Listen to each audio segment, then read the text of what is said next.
black holes tearing apart enormous stars, pulsars spinning at incredible speeds and emitting powerful beams of energy, colorful nebulae with fireworks of newborn stars, galaxies of every possible color and size. All of these are found within our universe, but it's not infinite. It has a boundary, a literal wall, and beyond that, there's an absolute nothingness. Right now, we're going to make a journey to that wall. But first things first, our universe is like a humongous nesting doll. If you open it up, there's a smaller one inside. It's a galaxy. Inside that is an even smaller doll. That's our solar system. And the smallest doll of all is the Earth.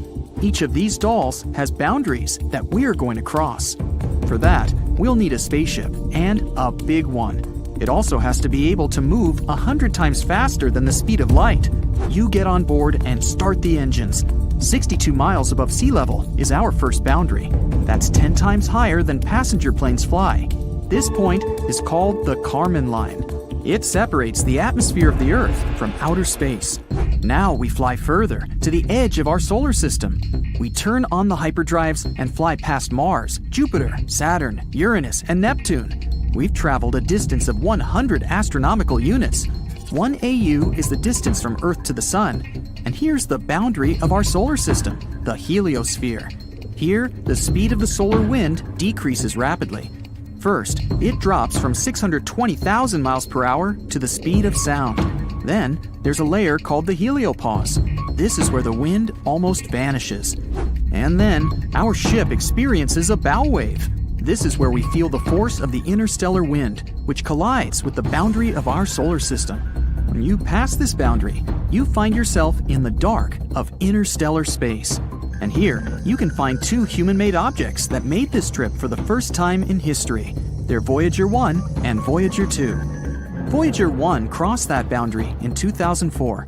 Voyager 2 did it in 2007. These space probes discovered that the heliosphere is not a perfect ball around the Sun. Its southern boundary is 10 AUs closer to the star than the northern one. So, we're moving in interstellar space and will soon approach a stone wall around our solar system. 200,000 AUs further, and there it is. This wall of rock is the Oort cloud. In fact, it's a pile of asteroids that surround our world.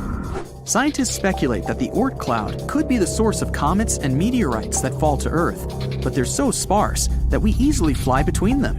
Now we're in complete darkness. The Milky Way is about 106,000 light-years wide.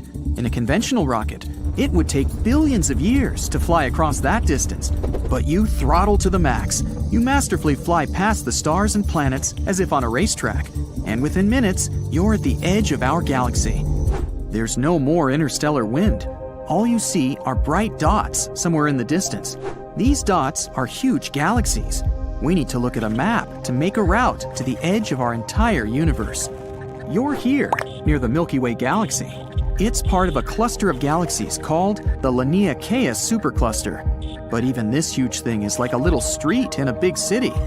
Zooming out, we find Hydra Centaurus supercluster. Thousands of galaxies on the map look like little dots. Maximum zoom out. This is our entire observable universe. We thought it was infinite, but we may have proof that it has a boundary. It's here, 10 billion light-years away from our home. Even if you travel at the speed of light, a trip there would take twice as long as our whole planet has existed. During that time, the sun will either fade away or explode like a supernova, destroying our entire solar system. And if you can live that long and then return home, you will see that our galaxy is there no more. It's long since collided with the Andromeda galaxy and merged into one big cosmic body. Luckily, your ship is able to warp space-time so that this journey will literally take a few seconds. Boom! Congratulations! You've arrived at your destination, the Eridanus Supervoid. Some scientists believe this location is the evidence of collisions of our universe with something big enough to leave such a large scar. The Eridanus Supervoid is an empty and cold space 1 billion light-years wide. If you think of this void as a cup, it would fit at least 10,000 galaxies, and it appeared after an accident of gigantic proportions. The object that crashed into our universe was Another universe! Yes, other universes may actually exist. Imagine that our entire universe is a huge bubble that contains all the clusters of galaxies in the observable universe. There could be an infinite number of such bubbles. They could have been born during the Big Bang. These universes may be different from ours. They may have other galaxies and nebulae. But these bubbles could also be parallel universes. This means that if you chose cereal over oatmeal in the morning, in another universe, your twin would choose the oatmeal. Every choice you ever made in life had completely different consequences in a parallel universe. And because the number of choices are infinite, there's a whole infinity of parallel universes. So, like a regular bubble, our universe has a wall that is near the Eridanus Supervoid. Long ago, another bubble flew past ours. As they approached each other, their gravitational fields began to interact. Our boundary wall began to deform and pull toward the other universe. The same thing happened on the other side. Then the walls of our universes came into contact. But as these bubbles moved, their connection began to break, and the other universe just ripped a huge chunk of ours. A cold void was formed at the point of collision, and that was the Eridanus Supervoid. The problem is that the universe looks the same to the observer, regardless of point of view. For example, imagine a basketball hanging in the air. Now, if we put an ant on the ball and tell it to find the edge of the ball, it will start running around it, making an infinite number of circles. But the landscape around the ant will not change. All it will see is a rounded horizon. That's because the ball remains the same from any point of view. The same thing happens to us when we try to find the edge of our universe, all because we imagine the world in three-dimensional space, and our view is limited.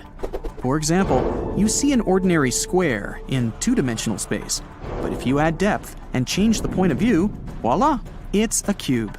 If we could see the universe in four-dimensional space, a square might be something completely different. But maybe we can leave our home bubble. The key to traveling to another universe might be inside a black hole. A black hole is one of the most mysterious objects in the universe. They're so heavy, they warp not only space, but time as well. It's like putting a heavy boulder on a net. The net will sag, and the closer you get to the boulder, the stronger the curvature is. Once you're in the gravitational field of a black hole, you can't leave it. We still don't know what might actually be in the heart of a black hole. Some scientists speculate that white holes also exist. Theoretically, they should be born along with black holes. Except for the color, they're the exact opposite of black holes. Nothing can come close to a white hole. At the moment, there's no data on such objects, but general relativity theory suggests they do exist.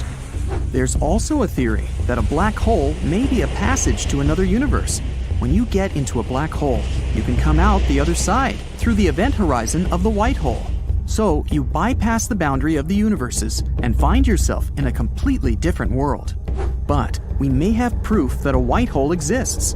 In 2006, scientists discovered an unusual burst of energy somewhere 1.6 billion light-years away from Earth. This burst was unique.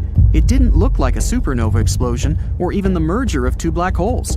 Some astronomers believe it was the birth of a white hole. But because it was unstable, it was destroyed almost immediately. This process was reminiscent of the birth of our entire universe, the Big Bang. So, scientists called it the Little Bang.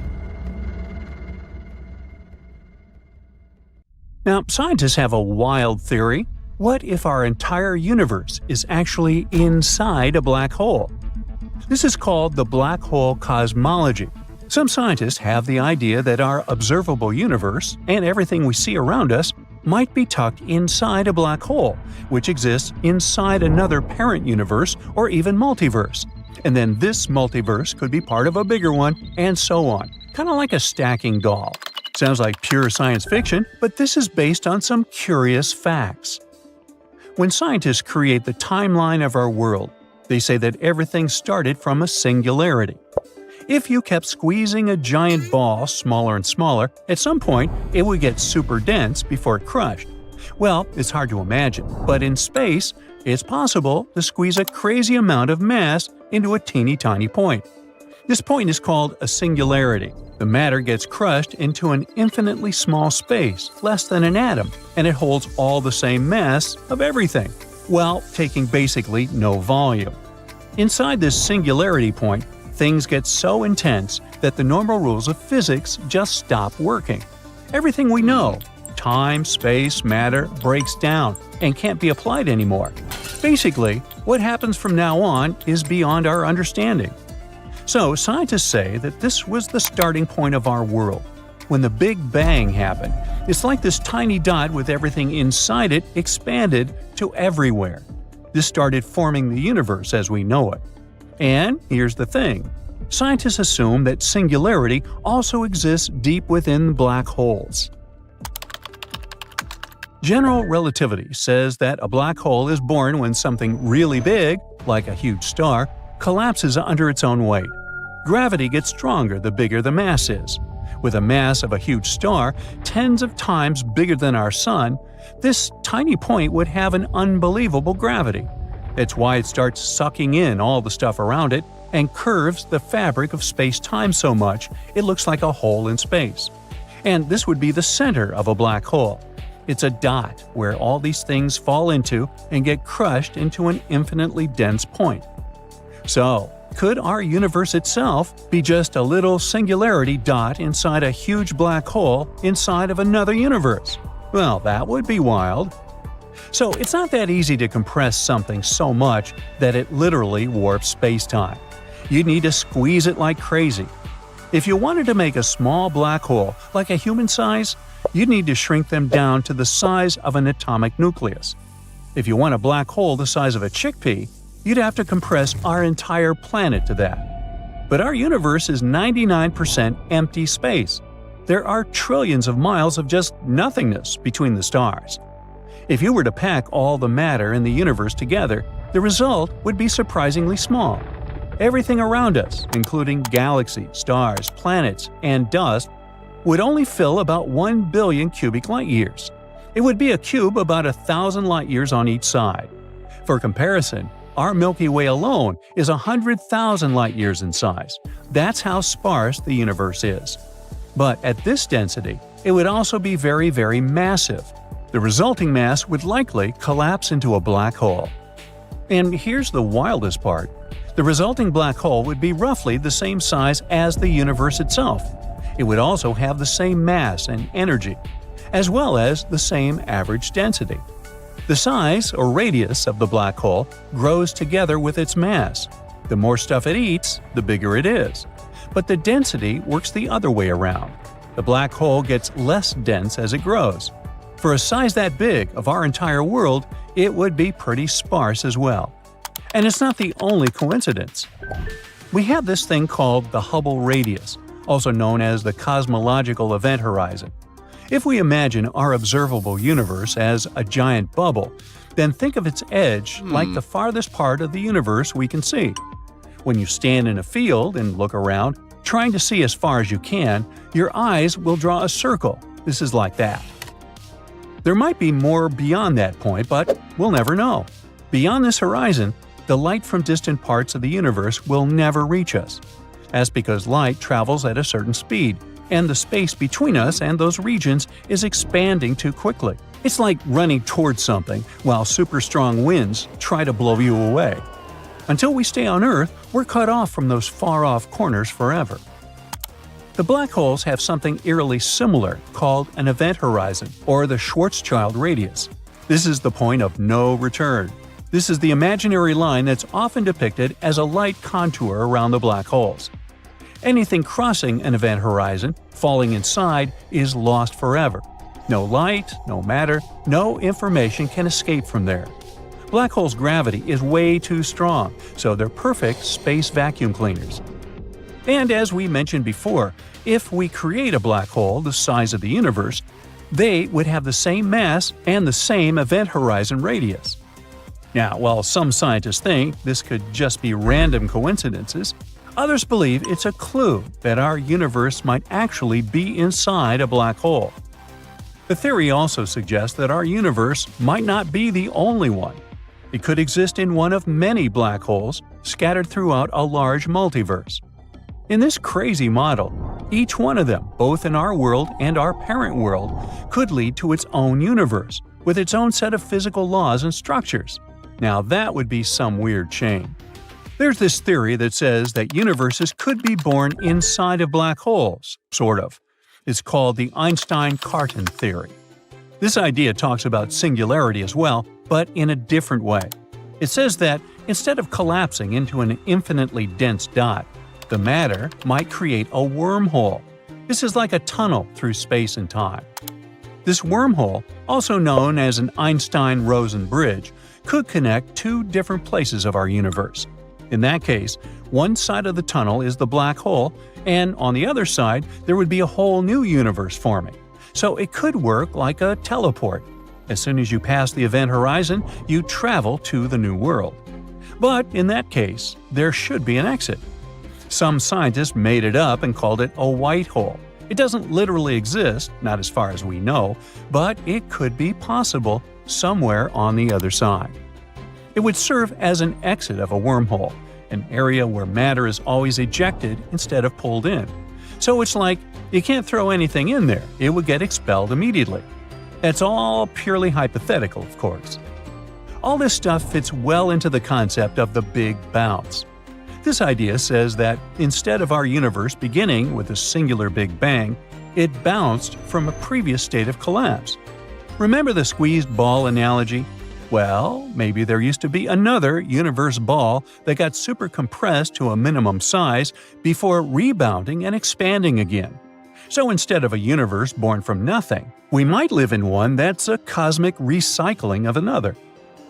There's also another version of this theory, sometimes called shockwave cosmology. The idea says that the Big Bang could have been caused by a boom inside a black hole, and this could create the expanding universe we see today. As the universe expands and the matter density decreases, the black hole would eventually transform into a white hole, the reverse of a black hole, where matter is expelled instead of pulled in. But even though we have all these interesting connections, they're not evidence. There are no experiments or observations that could prove or disprove these wild theories. So they all remain speculation for now. But at least it's fun to speculate. Let's cut the Earth in half. You can see all of its layers. Here's the inner core. It's about 40 times hotter than the inside of your oven. That's the mantle, an ocean of hot lava. Here comes the crust of the Earth, the solid surface on which our civilization lives. But if you look up, there are many layers besides the atmosphere and the ozone layer. Scientists recently discovered a strange bubble here, which protects our planet from radiation. And nope, it's not the Earth's magnetic field. This bubble is made of radio waves. Our planet grows like a Christmas tree in the radio spectrum. But we're interested in low-frequency waves, the ones that let us keep in touch with submarines. So, radio waves are like light waves, or regular ocean waves. Look at this one. The distance between the two peaks is the wavelength, and the number of these waves over a period of time is the frequency. For example, there are 10 waves in this interval of 1 second. So, can you guess the frequency of this wave? Yep, it's 10 Hertz. Cell phones use waves with a frequency of 300 to 3000 megahertz. So, add 6 more zeros to that number. But waves of that frequency don't penetrate barriers well. Think of how you lose your cell phone connection when you're driving through a tunnel. That's because there is metal inside. It's a conductive material that weakens the radio waves a lot. Salt water is also a kind of conductor. So, if the submarine is deep enough, the thick layer of water weakens the signal, and we lose communication. To maintain it, we send fewer waves but make them longer. In the same amount of time, the frequency of the short waves will be much higher than the frequency of the long waves. That's why they're called very low frequency waves. But, as it turns out, these waves travel all over the Earth and even into space. This is where things get interesting. The waves collide with particles of radiation from the Sun. We think of the Sun as a friendly giant giving us light and heat, but it actually emits a lot of harmful radiation. Each flare, or the electrical discharge of material on our home star, causes an even greater burst of radiation. These particles fly to our planet, just as radio waves do. They travel 93 million miles from the Sun to Earth in 8 minutes and crash into our bubble, which acts as a shield. Basically, radiation particles from the Sun accumulate in the radiation belts around the Earth. Our planet's magnetic field traps them, and a recently discovered bubble of very low frequency waves lies right below this radiation belt. It helps us repel some of the harmful emissions.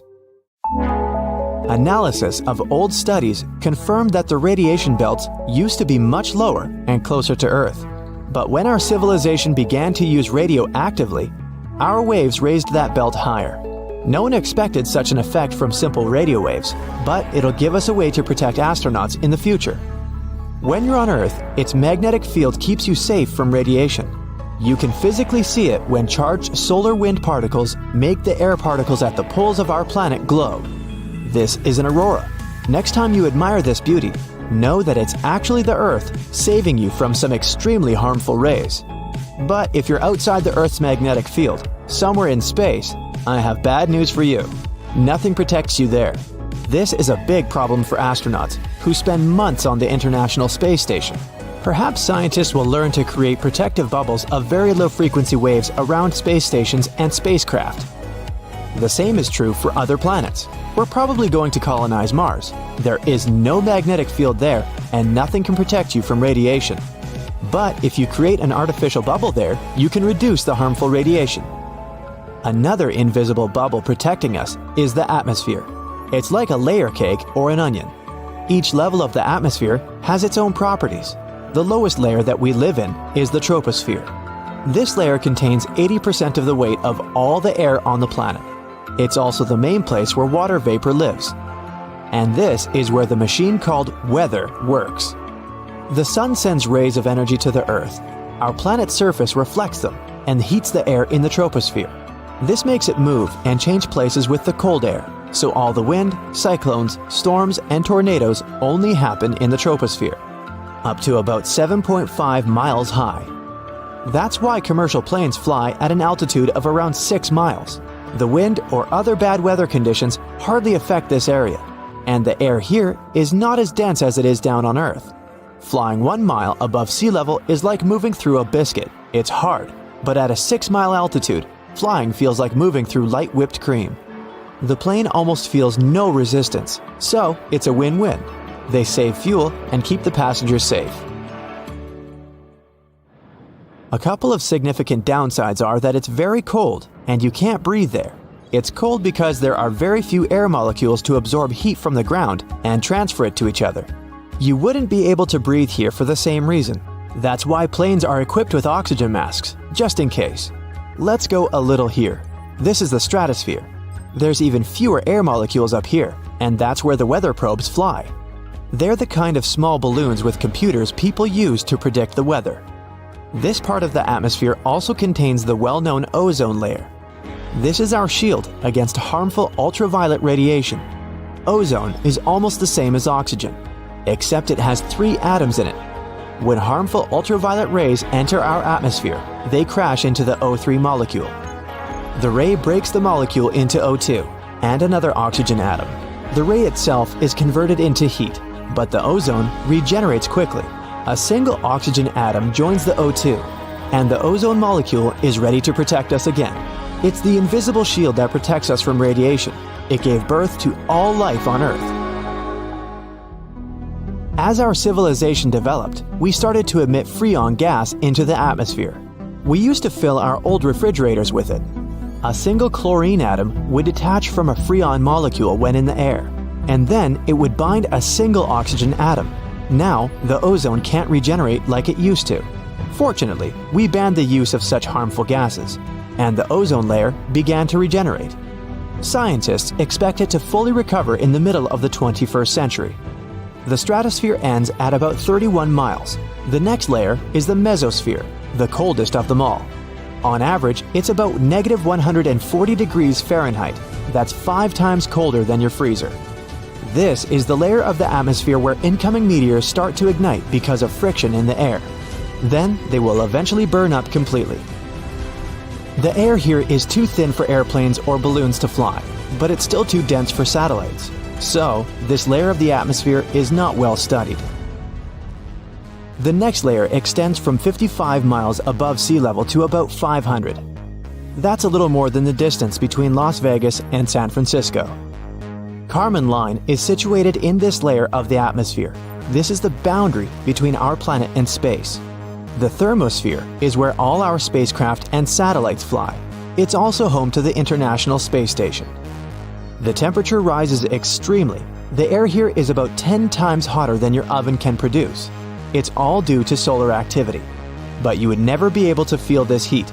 The air molecules that carry the heat here are so small that you would literally float between them. Imagine a giant pool with only 3 drops of water. That's the thermosphere. And the highest layer of our atmosphere is the exosphere. This is the widest layer of our air bubble. Scientists believe its boundaries are about halfway to the moon at 120,000 miles. This is the point where the pressure of solar radiation begins to exceed the Earth's gravity. It's still part of our atmosphere. This means that astronauts who went on various space missions and have been on the ISS have actually never left the Earth's atmosphere.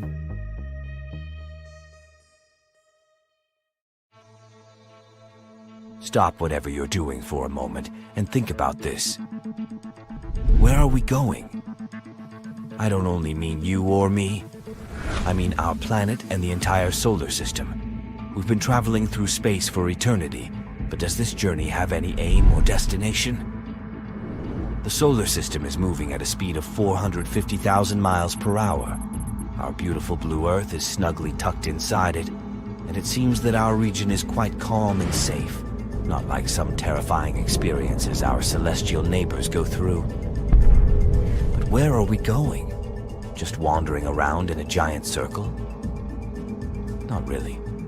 Apparently, our galaxy, as well as several nearby galaxies, are being pulled toward a certain region of space. It's about 150 million light-years away. And the worst thing is that we do not know what exactly it is. That's why we call it simply the Great Attractor. This bizarre area is, unfortunately, on the other side of the Milky Way. That's why we can't see it. This region of the sky is known as the Zone of Avoidance. It's part of why the Great Attractor is so mysterious. This zone lies in the general direction of the center of our galaxy, and there's too much dust and gas there for us to see far in the visible spectrum. But astronomers can see enough to understand that our galaxy, as well as nearby galaxies, are all moving toward the Great Attractor. It means that something must be making things hurtle in that direction. Could it be a gargantuan black hole hidden in the darkness of the cosmos, pulling things toward it and munching on them? Or is it something even stranger and more dangerous? What we know for sure is that this something is immensely massive. For the first time, evidence of the existence of the Great Attractor was discovered in the 1970s. At that time, scientists didn't have the needed equipment to see through the zone of avoidance. That region blocks most of the visible light coming from beyond. But the good news is that this gas and light can't block all infrared and X-ray light. So when X-ray astronomy became more powerful, people got the opportunity to sneak a peek at objects dwelling in that region. It turned out there was a huge supercluster of galaxies in the region of the Great Attractor. It's now known as the Norma clusters. This enormous structure, consisting of thousands of galaxies, has a mass of around 1,000 trillion suns. So, the Norma cluster is massive. That's true. And local galaxies seem to be moving toward it. And still, it doesn't explain all the movements in that region. And now, I'll tell you something even more puzzling and spooky. The mass of the Great Attractor, whatever it is, isn't enough to account for the pull. If we take an even larger region of galaxies, it will become clear that both the Great Attractor and local galaxies are moving towards something even larger. This space behemoth is known as the Shapley Supercluster. It's made up of more than 8,000 galaxies and is as massive as 10 million billion suns or even more. This supercluster is the greatest galaxy cluster we know about within 1 billion light years. And everything in the universe, Earth, the solar system, even the Great Attractor, are moving toward it. But at the moment, astronomers are still trying to find more information about the Great Attractor. The Hubble Space Telescope is now focused on the region of space where it resides. The largest galaxy visible in the region of the Norma cluster is ESO 137002.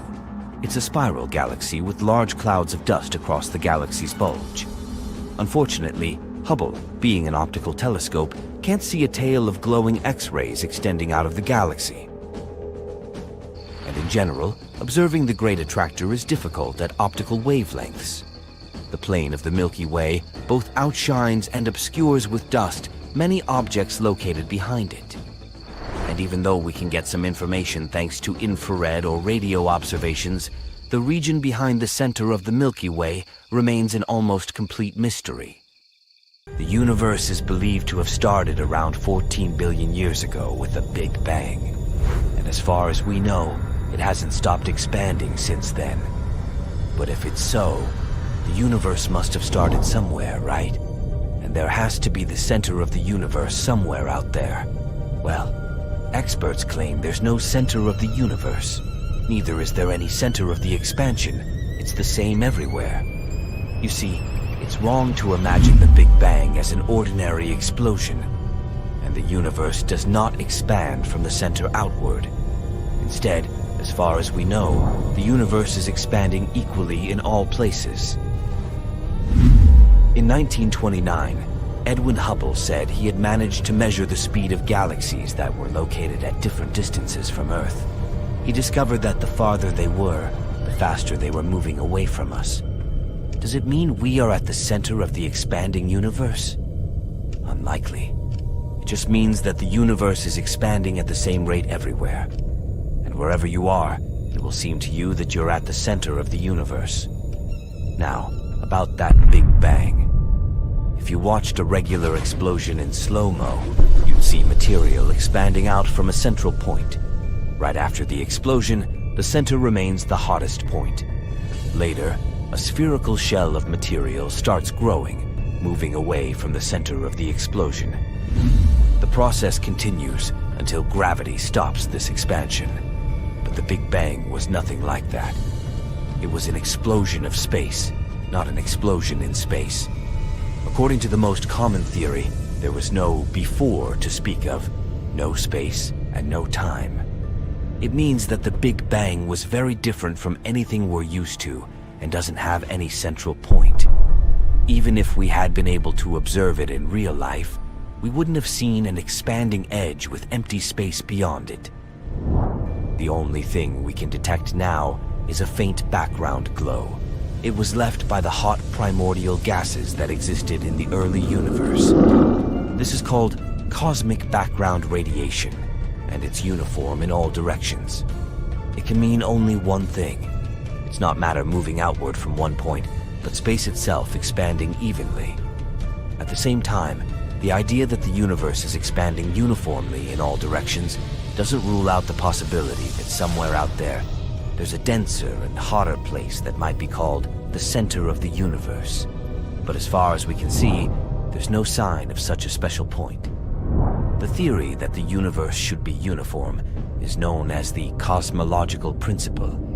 It appeared in 1933. Not so long before that, some scientists believed that the universe only consisted of our home galaxy. If this was the case, we could definitely consider the center of the Milky Way to be the center of the universe. But in 1924, Hubble put an end to that debate. He showed there were other galaxies besides our own. But in any case, how we see the universe is limited by the speed of light and the finite time since the Big Bang occurred. Even though the observable part of the universe is very large, it's likely tiny in comparison to the entire universe, which may be infinite. The universe might have many shapes, with or without an identifiable center. And if it turned out to have a center outside of the observable universe, this point, or region of space, could be just one of many. It could be just like the center of our galaxy, which was considered to be the center of the universe before. Our vast universe is home to phenomena such as star-devouring black holes, rapidly rotating pulsars, radiant nebulae birthing stars, and countless galaxies. Yet it may not be endless. There could be a distinct edge, a cosmic boundary. Let's embark on a journey to that possible frontier. Visualize the universe as a massive layered structure. At its core is Earth, enveloped by our solar system, which is in turn housed inside a galaxy within this grand universe. As we journey beyond our solar system, passing by the planets from Mars to Neptune, we encounter the heliosphere. Here, the solar wind's velocity plunges dramatically, giving way to the near-stagnant wind at the heliopause. Beyond, the ship faces the force of the interstellar wind. Two remarkable emissaries from Earth, Voyager 1 and Voyager 2, now reside in this region. They revealed the heliosphere's uneven shape. Venturing further, an asteroid belt known as the Oort cloud becomes visible, believed by some scientists to source Earth-bound comets. Beyond lies the expansive Milky Way, spanning around 106,000 light-years. Guiding our journey is a cosmic map, identifying our location in the Laniakea supercluster. However, there's more. At a greater scale, the Hydra Centaurus supercluster emerges. At the universe's maximum observable scale, a surprising revelation awaits, evidence suggesting a universe boundary. This edge, located an astounding 10 billion light-years away, is a testament to time and evolution. During such a lengthy voyage, our sun might wither or explode, and the Milky Way might merge with the Andromeda galaxy. Our endpoint is the Eridanus Supervoid, a vast empty stretch spanning 1 billion light-years. This void might result from an unfathomable collision, our universe meeting another. This leads to a tantalizing notion of multiple universes, where every choice leads to alternate outcomes in parallel realities. Imagine our universe as a bubble. Eons ago, another bubble universe brushed against ours. Their gravitational interplay caused cosmic distortions. As they separated, a piece of our universe might have been taken, leading to the creation of the Eridanus Supervoid. Eridanus Supervoid covers a region of space about 1 billion light-years in size. This makes it one of the largest known voids in the universe. This superwave is associated with the so-called cold spot in the cosmic microwave background radiation. The temperature in this spot is lower than the average temperature of the background radiation. The exact origin and nature of Eridanus Supervoid is still a subject of research. This object provides scientists with a unique opportunity to study the structure and evolution of the universe on large scales. Yet, perceiving the universe's entirety remains a challenge. Like an ant on a basketball, we see a consistent horizon due to our 3D viewpoint. But adding dimensions could change our perceptions. Could black holes, with their powerful gravitational influence, offer a passage to these other realms? The vast expanse of our universe is filled with intriguing structures, mysteries, and phenomena that continually challenge our understanding of the cosmos. The Eridanus Supervoid, with its immense size and enigmatic nature, stands as a testament to the universe's capacity to astonish and confound us.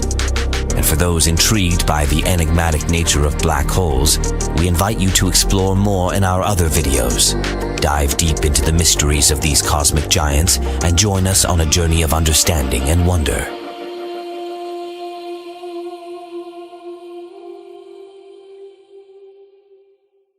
Now, I don't want to spook you, but there's a chance that our entire Milky Way galaxy is located in the so-called space void. It's a region where there's relatively little matter compared to other corners of the known universe, and it's much less dense than it is elsewhere in the universe. In other words, we might exist in an air bubble in a cake.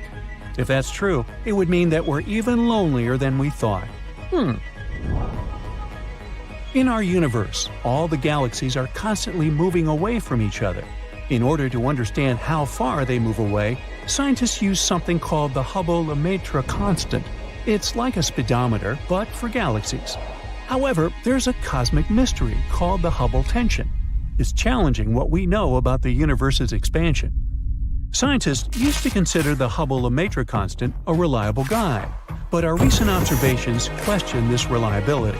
The speeds we see in real life don't match up with the distances we calculated and expected. They aren't sure why these measurements don't add up.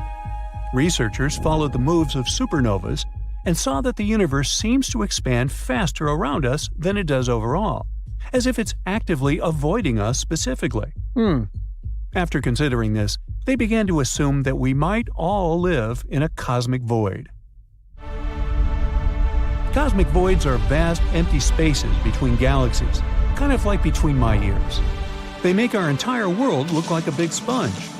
Now let's go back to the beginning, just a fraction of a second after the Big Bang. Right after the beginning of everything, the universe was a hot compressed plasma. It only had very tiny variations in density, called quantum fluctuations. After the Big Bang, the universe began to expand. Those quantum fluctuations grew together with it, creating regions of varying matter density. Because of that, the universe didn't expand everywhere uniformly. Instead, little claps of matter began to gather together over a long period of time, creating massive structures, galaxies. Galaxies are arranged in huge walls and filaments, with enormous gaps in between, and these gaps are voids, also known as dark space. Now, these voids aren't truly empty. In fact, they actually hold more than 15% of the amount of matter found on average throughout the entire universe. They still contain gas, dust, dark matter, and even stars and galaxies.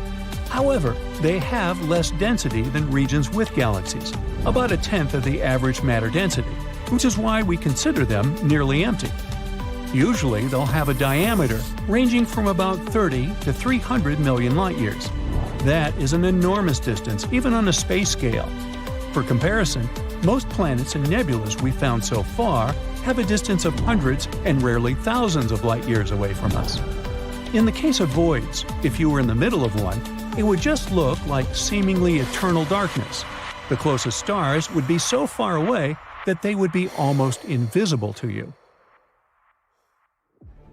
Some of them are especially large. They're known as supervoids. The largest known one was creatively named Giant Void. It's so big, it's impossible for us to even imagine.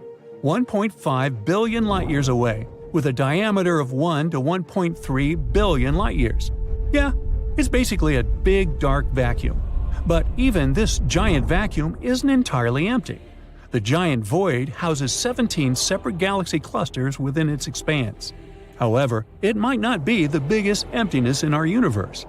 There's this thing called the CMB cold spot. It's this unusually large and chilly area of our universe that we saw through the microwaves. It really stood out on the map of our universe with its unexpectedly low temperatures, and scientists have spent many years trying to figure out what the thing is. In 2015, scientists proposed that this place might be a supervoid, and probably the largest one ever. Being even more original with this one, they called it the Great Void. If it's true, this place would be an emptiness of about 1.8 billion light-years in diameter, about 1,000 times larger than typical voids. Not everyone thinks that's possible, so scientists keep arguing over this one. There's another interesting theory going about this place. One researcher suggested that this place might have been a trace on our collision with a parallel world. It's a pretty bold hypothesis, but unfortunately, there's no way for us to confirm or deny it with our current technologies.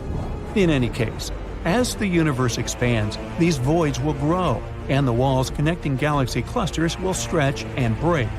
Eventually, the voids will merge, leaving gravitationally bound galaxy clusters as islands in the expanding emptiness. In other words, sooner or later, the great emptiness will consume everything in our world. So, it turns out we might be a rare occasion in a supervoid, one of the 15% of matter. This would explain why we're surrounded by relatively few galaxies. This discovery, if true, challenges the standard model of cosmology, which we created with Albert Einstein's help. It would mean that gravity in general behaves differently than what we expected. According to the standard model, such a significant underdensity shouldn't exist. Because of that, scientists will have to explore and consider this idea thoroughly. It might just challenge our very basic understanding of physics. The scientists call this the local hole. The discovery of the local hole may hold clues to explaining the Fermi Paradox. Maybe in this specific part of the universe, where we hang out, the chance of intelligent life developing anywhere nearby is very low. Perhaps all of the sentient beings hang out somewhere beyond our supervoid. But that doesn't mean we should lose hope, or that life anywhere nearby is impossible. In fact, life in the universe might be much more common than we previously thought. We know that the inner planets, like Mercury and Venus, are inhospitable due to extreme conditions. However, Venus looks interesting because even though it's a crazy toxic planet, scientists believe that it was very Earth-like in the past. It could have even hosted life. Unfortunately, it was too close to the Sun and all the nice conditions evaporated over time. But there's a possibility of microbial life surviving in its high-altitude clouds. Mars, a cold desert, also might have been a friendlier place in the past with rivers and lakes. Though now it lacks a protective atmosphere, ancient life might have existed there. In that case, it would leave potential fossils and underground microbes could still survive. We've discovered some signs of them, but are still debating whether this stuff was truly organic or not. The gas giants, like Jupiter and Saturn, and ice giants are not ideal for life, but their moons offer hope. Europa has an ocean beneath its icy surface, making it a potential hotspot. Enceladus releases water into space, carrying complex molecules that hint at interesting possibilities. And Titan is especially unique. It has liquid bodies on its surface, rivers and lakes of hydrocarbons. While its frigid temperatures aren't great for life, scientists ponder if it might host life with a different kind of chemistry. However, it will take us decades to check all these celestial bodies and study them properly. We haven't sent anything so far since the times of Voyager 2, but if we're lucky, we might explore our solar system during the 21st century.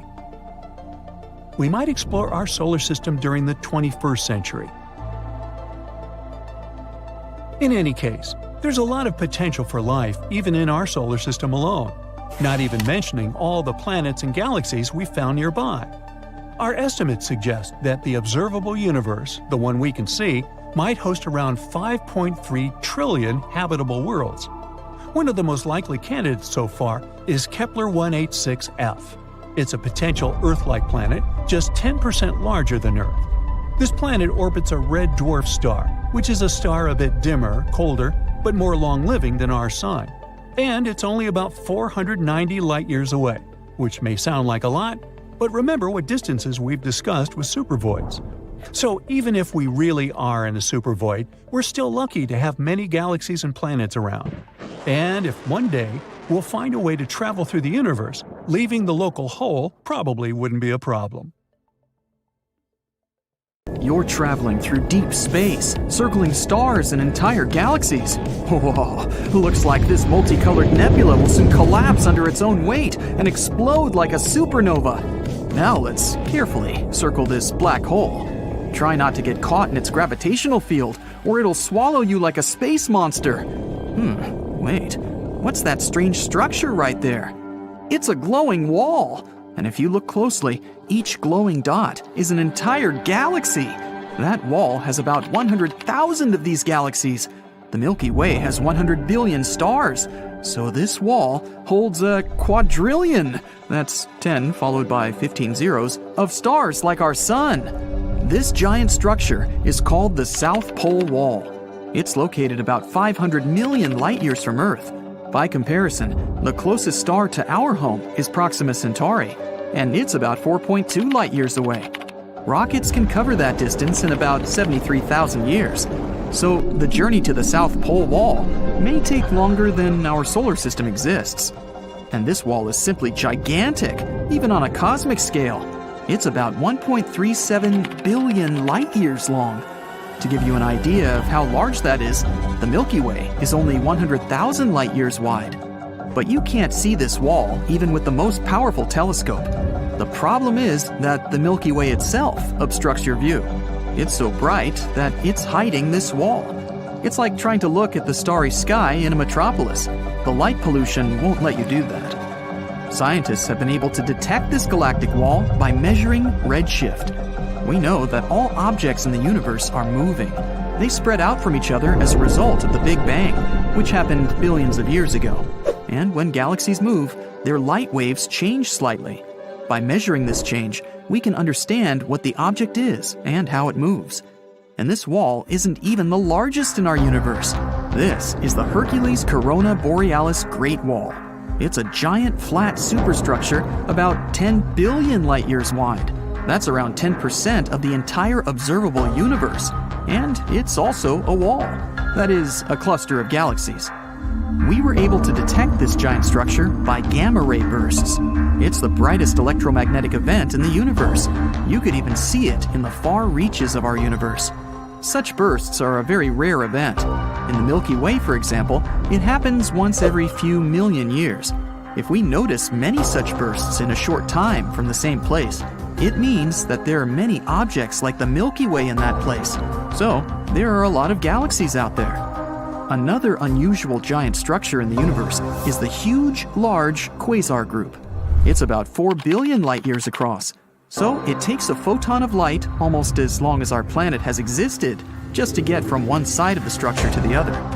And if you put the huge, large quasar group on the scale, it would be 6.1 billion times heavier than our Sun. Scientists have found that there are at least 73 quasars in that structure. These are some of the most unusual objects in the universe. They are the active cores of galaxies. At the center of a quasar is a supermassive black hole. This giant eats up the matter around it. A wild force of gravity twists the matter around the black hole, forming a disk. And this disk is the source of the strongest radiation out there. By comparison, the radiation from a single quasar is tens or hundreds of times stronger than that of all the stars in our galaxy put together. Because of such strong radiation, we can detect quasars, even at very long distances. That's why they're also called beacons of the universe. Scientists use quasars to study the universe and the movement within it. One of the most distant quasars from us is about 13.1 billion light-years away. This makes it one of the oldest objects in the universe. It appeared about 690 million years after the Big Bang, and it's almost 3 times older than our solar system. It's still glowing with extreme brightness, about 4 and 14 zeros times brighter than the Sun. Scientists explain that at the center of the giant is a supermassive black hole, 800 million times heavier than the Sun. All these giant structures are just building blocks of our universe. Look, this is our solar system. Now, zoom out a little, and this is where our home star is in the Milky Way galaxy. Zoom out again. Here's a local group of galaxies. All the bright spots here are galaxies. Here's Andromeda, and here's the Triangulum galaxy, plus a few dozen other slightly smaller galaxies. They're all gravitationally connected. The size of this structure is about 10 million light-years. That's 100 times the width of our galaxy. Zoom out, please. This one is the Virgo supercluster. It's 20 times larger than the local group. There are about 30,000 different galaxies, and the mass of the whole thing is about 1 in 15 zeros solar masses. Zoom out again. Laniakea. This structure is almost 3 times larger. It includes the Virgo supercluster and other smaller clusters. And there are about 100,000 galaxies here. It's not over yet. Zoom out one more time. Here's the Pisces-Cetus supercluster complex.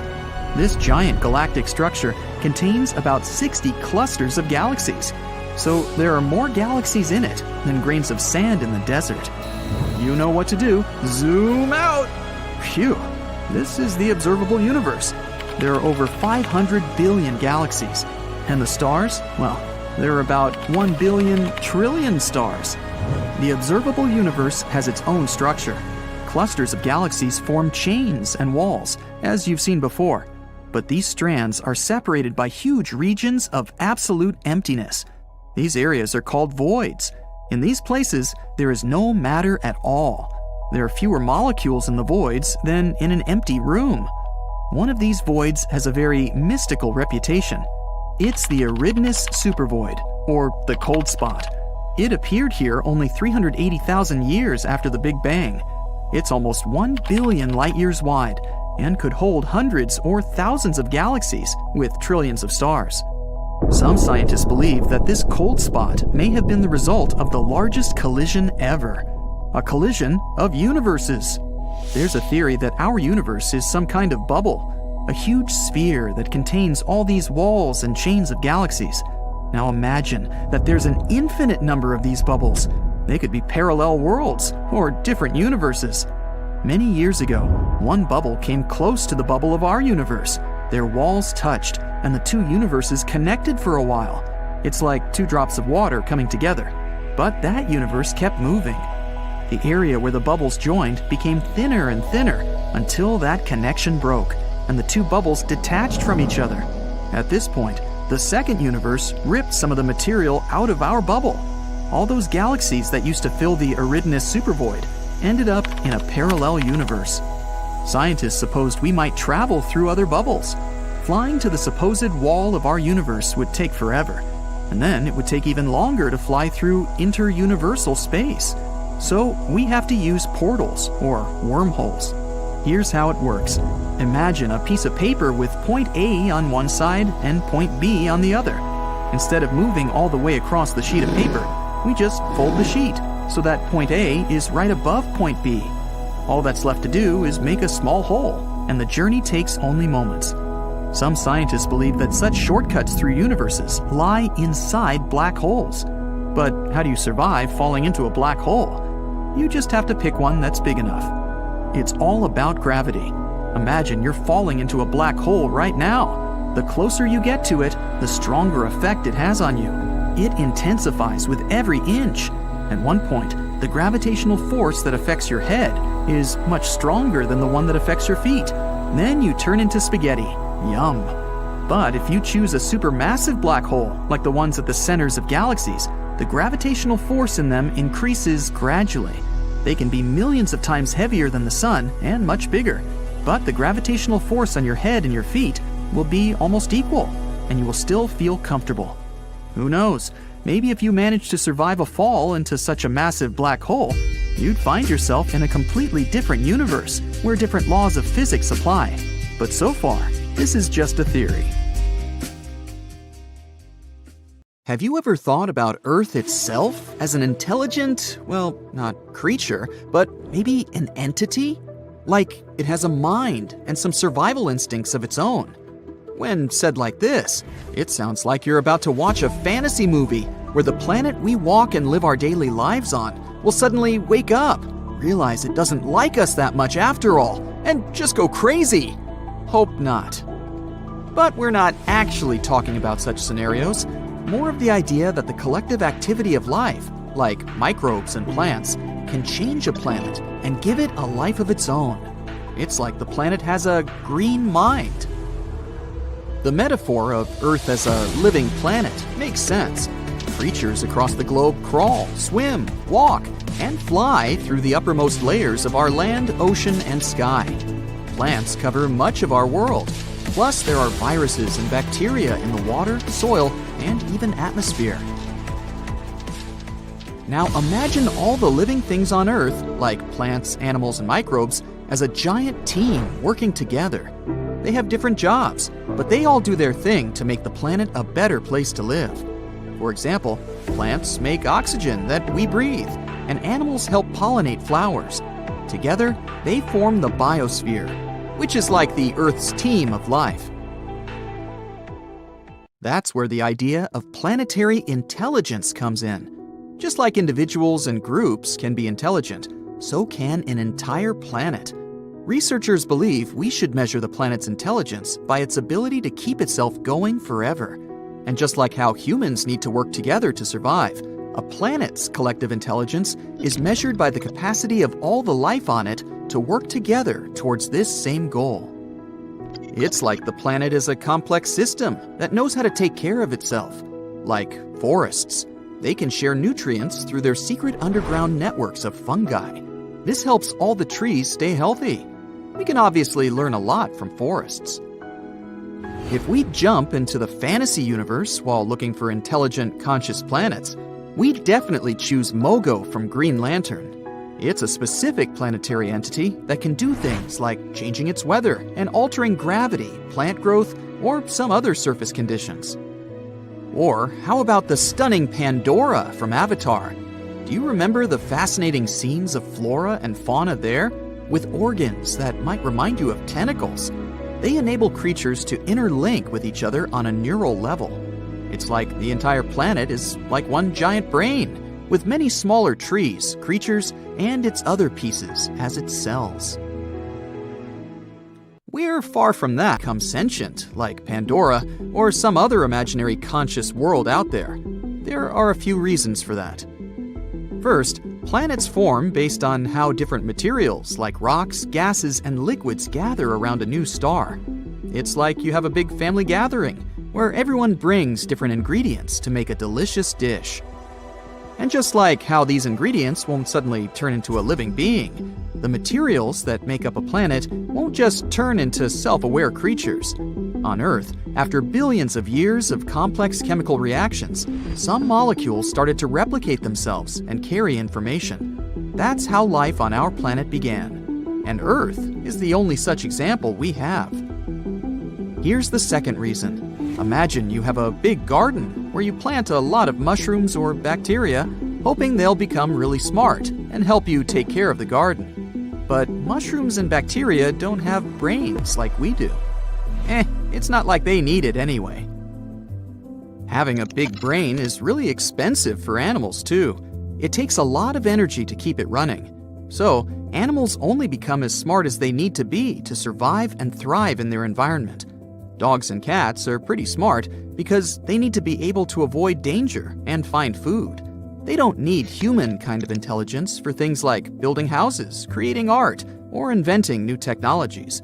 So, it would be hard to bring all living beings and plants to the same level of intelligence. The third reason why it would be difficult for a planet to become sentient is the main rule of the animal kingdom. Life is all about survival of the fittest. Every creature is competing for resources like water, food, and space. But not only do different species compete against each other, but individuals within the same species also fight. Just think of how fiddler crabs fight for territory on the beach, or how wolf packs fight over prey. Or me, when I see an empty spot on a crowded beach. This kind of competition is not a good base for global cooperation. There are a couple of exceptions to this rule. For example, ants. They may not be the brightest creatures on the planet, but when they come together in colonies, they can achieve amazing things, like gathering food that's way bigger than them, building nests, raising young, and even farming. In fact, they act like a superorganism called a hive mind, where every ant works together towards a common goal. Insects like bees and ants are very altruistic and work together to ensure their queen reproduces. If one large ant colony took over our whole planet, it could act as a single mind and work towards the colony's and planet's interests until they run out of resources. But in reality, it's hard to imagine any organism, even a superorganism, could reach such a level of self-awareness and consciousness. Number 5. How could we keep in contact? When it comes to communication, ants use pheromones and humans use nerves. Both of these methods work well for small organisms, but when it comes to a giant planet-sized entity, it would be hard to make such communication fast and efficient. So, communication within a planet-sized entity would be much slower than what we have in our homes, like our computers or smartphones. Oh well, we'll just continue dreaming about Pandora. 2022 and 2023 have been landmark years for discovering new, fascinating worlds. Last year, NASA surpassed 5,000 confirmed exoplanets. The list is incredibly diverse. It includes rocky super-Earths, gas giants like Jupiter, ice giants like Neptune, and so on. And this is just the beginning. There might be more than 1 trillion exoplanets in our galaxy alone. But the most important question is, how many of them are habitable, for us? Are there any planets on this list that could have life on them? Or that could be a future home for us? Of course there are. And in 2022-2023, we found as many as 5 of them. So buckle up and hang on for a wild ride beyond our solar system. The first planet on our list is Wolf 1069b, a boring and stodgy designation. So I'll simply nickname it Wolfie, because hey, who's going to stop me, NASA? A new study conducted by 50 starry-eyed astronomers confirmed something awesome. This exoplanet, Wolfie, which is located just 31 light-years away from us, could potentially be a rocky world. In other words, theoretically, it's a habitable planet. The team behind this discovery used a technique called radial velocity to detect the exoplanet. This is a way scientists study the movements of stars and planets. It's as if when you're playing catch with a friend, as they throw the ball to you, you can see it coming closer and closer. It's kind of like radial velocity. When a planet is moving towards us, it makes the star it orbits appear to be coming closer to us. When the planet is moving away from us, it also makes the star look more distant. Scientists can use this information to figure out what the planet is doing and how big it is, and that's how they found Wolfie. This exoplanet is estimated to be the Earth's size and about 1 1/3 times the mass of our planet. It's orbiting a red dwarf star who I'll call Wolfie's mama. But here's the real kicker. Wolfie orbits within its star's habitable zone, which means it's a prime candidate for liquid water to exist on its surface. That's like hitting the exoplanetary jackpot. Ooh, wish I had a ticket. The study estimates that if Wolfie does have an Earth-like atmosphere, temperatures could rise as high as 55 degrees Fahrenheit, which would mean liquid water could pool on the planet's day side. But here's the catch. The exoplanet is tidally locked to its star, meaning that the same side always faces the star. Just imagine, one side of the planet is always basked in the warmth of its star, while the other is in eternal darkness. Like middle school. Just kidding. The team behind the discovery believes it's a prime candidate for further studies, but we'll probably have to wait another 10 years for answers.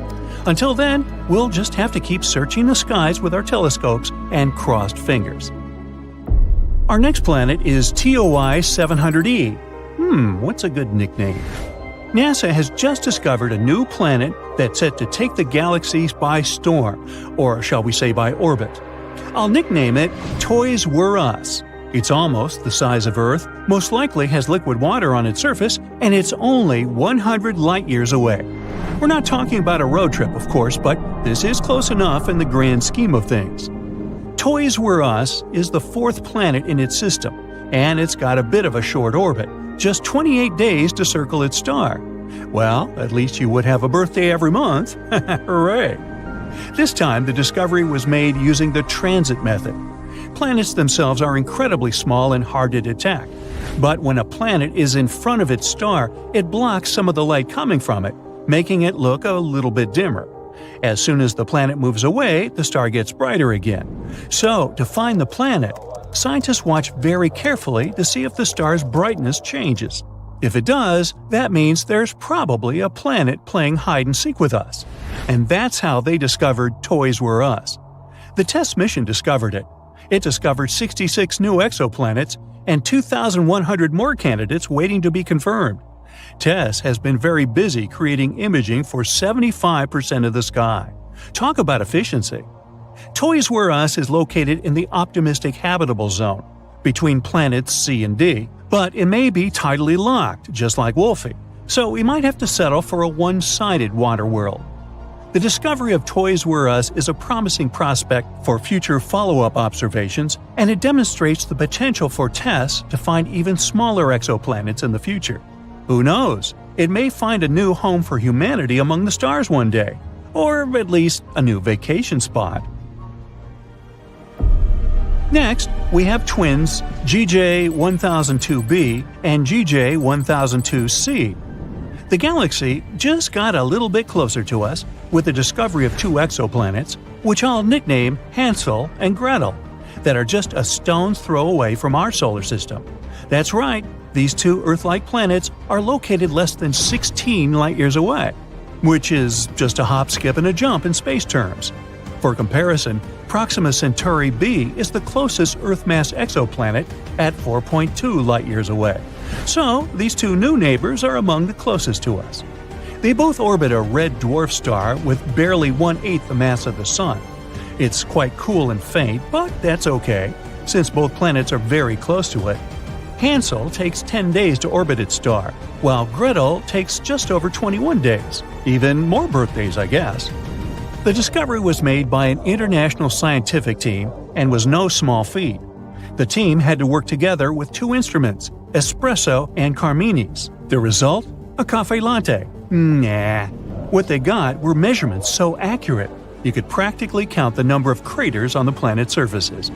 The big deal is, the planets are located in the habitable zone of their star and are just the right size, making them excellent candidates for future atmospheric studies. The lead author says, "Nature seems bent on showing us that Earth-like planets are very common. With these two, we now know 7 in planetary systems quite near to the Sun." Who knew our neighbors could be so friendly? In conclusion, the discovery of Hansel and Gretel is a giant leap for humankind. So let's all raise a glass of H2O, or whatever they drink on exoplanets, and celebrate it. The last planet on our list is LP 890-9c, which I'll call Bob. This super-Earth, located about 98 light-years away, is roughly 40% larger than our home planet. Moreover, it has a twin, which I'll nickname Ray, which is up to 75% larger than Earth. More space is always good, right? The two planets orbit around the red dwarf star. Unfortunately, Ray is quite hot to the touch, with an estimated temperature of 253 degrees Fahrenheit, so don't touch. Its sibling, Bob, is located in the habitable zone of its star, making it a prime candidate for the potential of life. But let's remember that the actual temperature of the planets depends on their atmospheres. It's possible that Bob, being the outermost planet, has a runaway greenhouse effect, making it more like Venus than Earth. So it might be too hot to be habitable at all. But let's not lose hope yet. The James Webb Space Telescope, launched in December 2021, is on the case. With its cutting-edge technology and powerful instruments, including spectrographs, it can peer into the atmospheres of exoplanets and reveal which ones might be habitable. So let's see what it discovers. This planet has been listed as the second most favorable habitable zone terrestrial planet. Now it's on the list with 7 other Earth-like planets, all about 40 light-years away from us. Maybe they'll become our new homes in the future. Maybe we should fix the home we have. But until then, enjoy this moment and celebrate all these new discoveries. Who knows how many more planets we'll find in the future, considering how much technology develops each year? Thousands? Millions? Meanwhile, Bob and Ray, Hansel and Gretel, Toys Were Us, Wolfie and her mama will all be out there waiting for us. Look at the sky. You can choose any direction, and still, the limits of what you can see extend to astronomical distances. The most ancient light we can observe was emitted a mind-boggling 13.8 billion years ago. This date corresponds to the Big Bang itself. That's why the following fact may sound so confusing. When, after traveling through the expanding universe, light arrives on Earth, it provides us with information about objects currently located around 46.1 billion light-years away. It's only possible because of the expanding fabric of space. That's how the most ancient light we can see corresponds to distances much greater than 13.8 billion light-years. With time, we'll be able to see even farther away, since light that's still on its way will finally reach us. And still, at any given time, there will be a limit to how far we can see. That's the limit to the observable universe. It also means that at any point in the past, the universe had a finite size too, and it was smaller than today, depending on how much time had passed since the Big Bang. Okay, but what would we see if we went all the way back to the beginning? To the moment of the Big Bang? Surprisingly, it wouldn't be a singularity, with the universe having infinite density and temperature at a barely perceptible size. No, there would be a limit, and it would be the smallest size the universe could have had. Let's find out together why such a limit must exist, and how tiny the early universe could actually be. If you want to know anything about what our universe will do in the future, or did in the past, you need to figure out the rules and laws it follows. And all of them are set forth by the theory of general relativity, which claims that what we perceive as the force of gravity comes from the curvature of space and time. One more thing to remember is that the universe is both isotropic, having the same properties in all directions we look, and homogeneous, having the same properties in all places we could go to. But if the universe has the same properties in all places and all directions, it means that it must either expand or contract. Let's say you know its expansion rate at the moment. Then you can determine the size of the observable universe at any moment of the past or future, its expansion rate at any point in the past or future, and how energetically important each component of the universe was or will be in the past or future. And by these components, we mean radiation, normal matter, dark matter, neutrinos, dark energy, and so on. To figure out what our universe did in the past, or will do in the future, we need to understand how every component evolves with time and when and under what circumstances these components transform into one another. According to the theory of cosmic inflation, the universe was once filled with large amounts of energy. It was similar to dark energy, but much greater in magnitude. It made the universe expand faster and faster. As a result, the universe was getting colder and emptier. And then, after growing this way for a very long, possibly infinite amount of time, most of this energy got converted into matter and radiation, which triggered the Big Bang. Now, about the size of the universe. Today, 13.8 billion years after the Big Bang, the universe is 46.1 billion light-years across. When matter started to dominate radiation, which happened when the universe was around 10,000 years old, the size of the universe was about 10 million light-years. When the universe was 3 years old, it was roughly the size of the Milky Way galaxy. When the universe was just 1 year old, it was both smaller than our home galaxy and unbelievably hot enough to start nuclear fusion. And when the universe was a mere 1 second old, it was too hot for nuclear fusion to occur. Its radius was just 10 light-years, which is still enough to enclose 9 nearest star systems we know about. And if we somehow managed to observe the universe when it was just a trillionth of a second old, we'd see that it was the size of Earth's orbit around the Sun. Now, when we say the word universe, we're already picturing this vast space filled with stars, planets, and comets. Truth is, most of us find it hard to actually picture how large the universe is. Well, try to think of space as the biggest playground you've ever seen. Right now, our space playground goes on for 46 billion light-years. It wasn't always like that. On that note, every star, planet, down to the smallest particle, squished into a tiny super-hot ball the size of, let's say, an apple. From that point on, we've got a pretty neat roadmap of how things unfolded in the cosmos. Dive even deeper into the universe's past, and things start to get a bit blurry. The energies and temperatures rise, and suddenly, our rulebook of physics doesn't make sense anymore.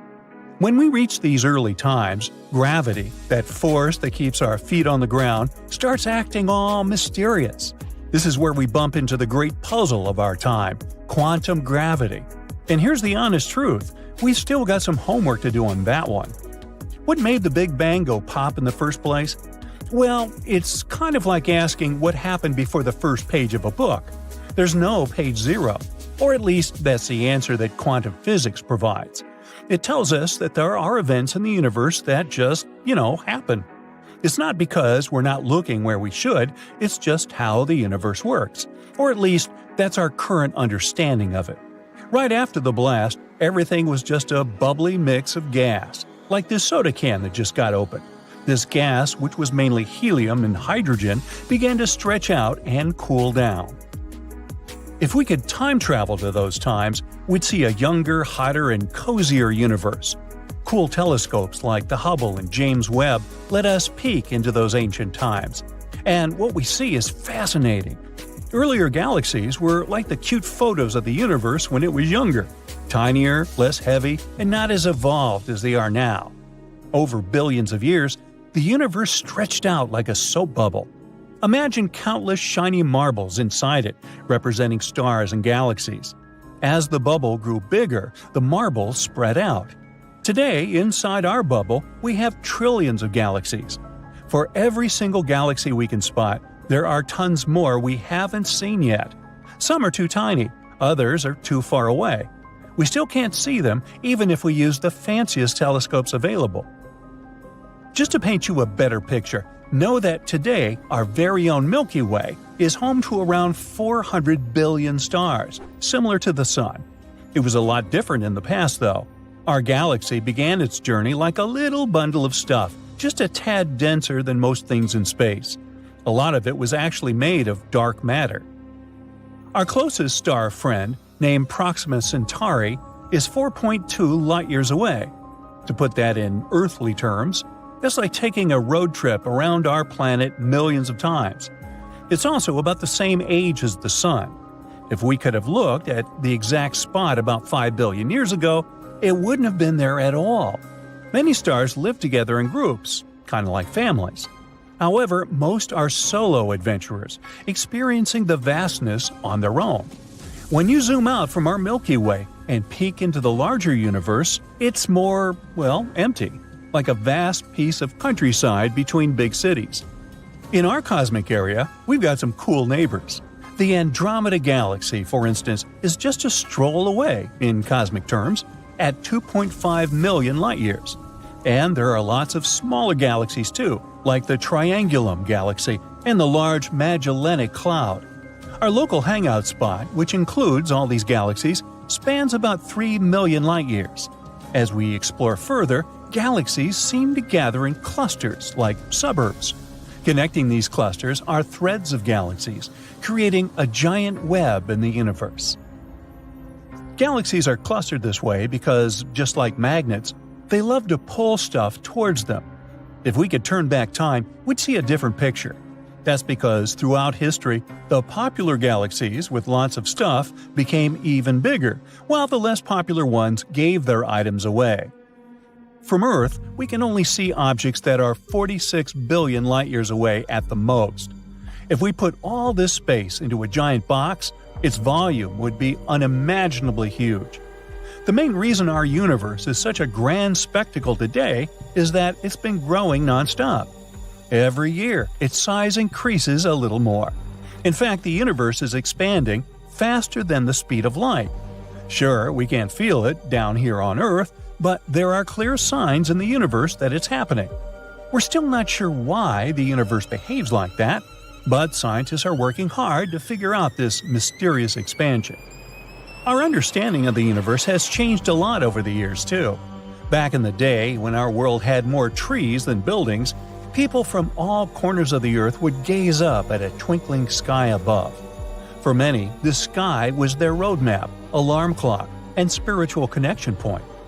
Now, imagine not having a smartphone or a compass and still being able to find your way home or knowing when to plant your crops. That's because our ancestors had the sky. They knew when it was time to take care of plants, navigate ships, or celebrate special occasions, all by watching the stars and planets. Long ago, people in Babylon spotted some stars that behaved a little weirdly. These stars seemed to have a mind of their own. Obviously, we know now that they weren't stars at all. They were planets, like Venus and Mars, that sometimes wink at us down here. There was also a time when we believed the Earth was flat. Well, at least some people did, before Greeks in the 6th century BCE figured out that it's round. They even managed to guess its size by watching shadows in different places. They were pretty close with their estimations, especially if you take into consideration their limited tools. Now, speaking of our planet, there was also a time when humankind believed the Earth to be the center of the universe.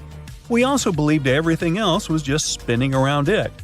That was until a man named Copernicus did a bit of research and figured out it was actually the Sun coordinating all the movement in our system. And soon after, other thinkers and stargazers joined in on the fun, changing how we perceive the universe using new tools. Speaking of tools, thanks to a telescope, Galileo found out that Jupiter had massive moons tagging along. We call them the Galilean moons today in his honor. But the universe kept tossing surprises our way. Some people started cataloging stars, clusters, and nebula, while others found mysterious rays that our eyes can't see. And just when we thought we had it all figured out, Edwin Hubble, not the telescope but the man behind the name, discovered something amazing too. He realized that other galaxies are in fact moving further away from us. These days, we're looking at the universe in a different way. We know how the timeline works now. We know that our time here on Earth is limited. No wonder astronomers are eagerly scouting through the vastness of space, looking for planets similar to ours. There is no other planet that can safely accommodate us in our solar system. But we can use our neighboring planets and satellites for scientific purposes. Take Mars, for instance. In the following decades, NASA is planning to send all sorts of devices and even people up there. If the experiment proves to be successful, we might end up living there for a while, or at least use it as a pit stop for our next exciting destination. It is assumed that there is a supermassive black hole at the center of every galaxy in our universe. These space monsters have been discovered in the centers of many galaxies, and our Milky Way is no exception. There is Sagittarius A at its center, a supermassive black hole surrounded by a hot, radio-emitting, accreting gas cloud. To accrete means to absorb matter from the surrounding space under the influence of gravitational forces. In the case of black holes, the attraction is incredibly strong. As a result, the radiation surrounding them is also immensely powerful. Observations made by the Event Horizon Telescope in 2022 made it possible to simulate this substance in our galaxy. From these observations, astronomers were able to estimate the mass of the black hole. It turned out to be 1 million solar masses, which is about 1 million times less than the mass of the entire Milky Way galaxy. So, 1/1,000,000th of the mass of our galaxy is that supermassive black hole at its center. Such a ratio of the mass of the entire galaxy to the mass of the black hole at its center is characteristic of many observations. Moreover, the value of this ratio is reproduced within the framework of modern models.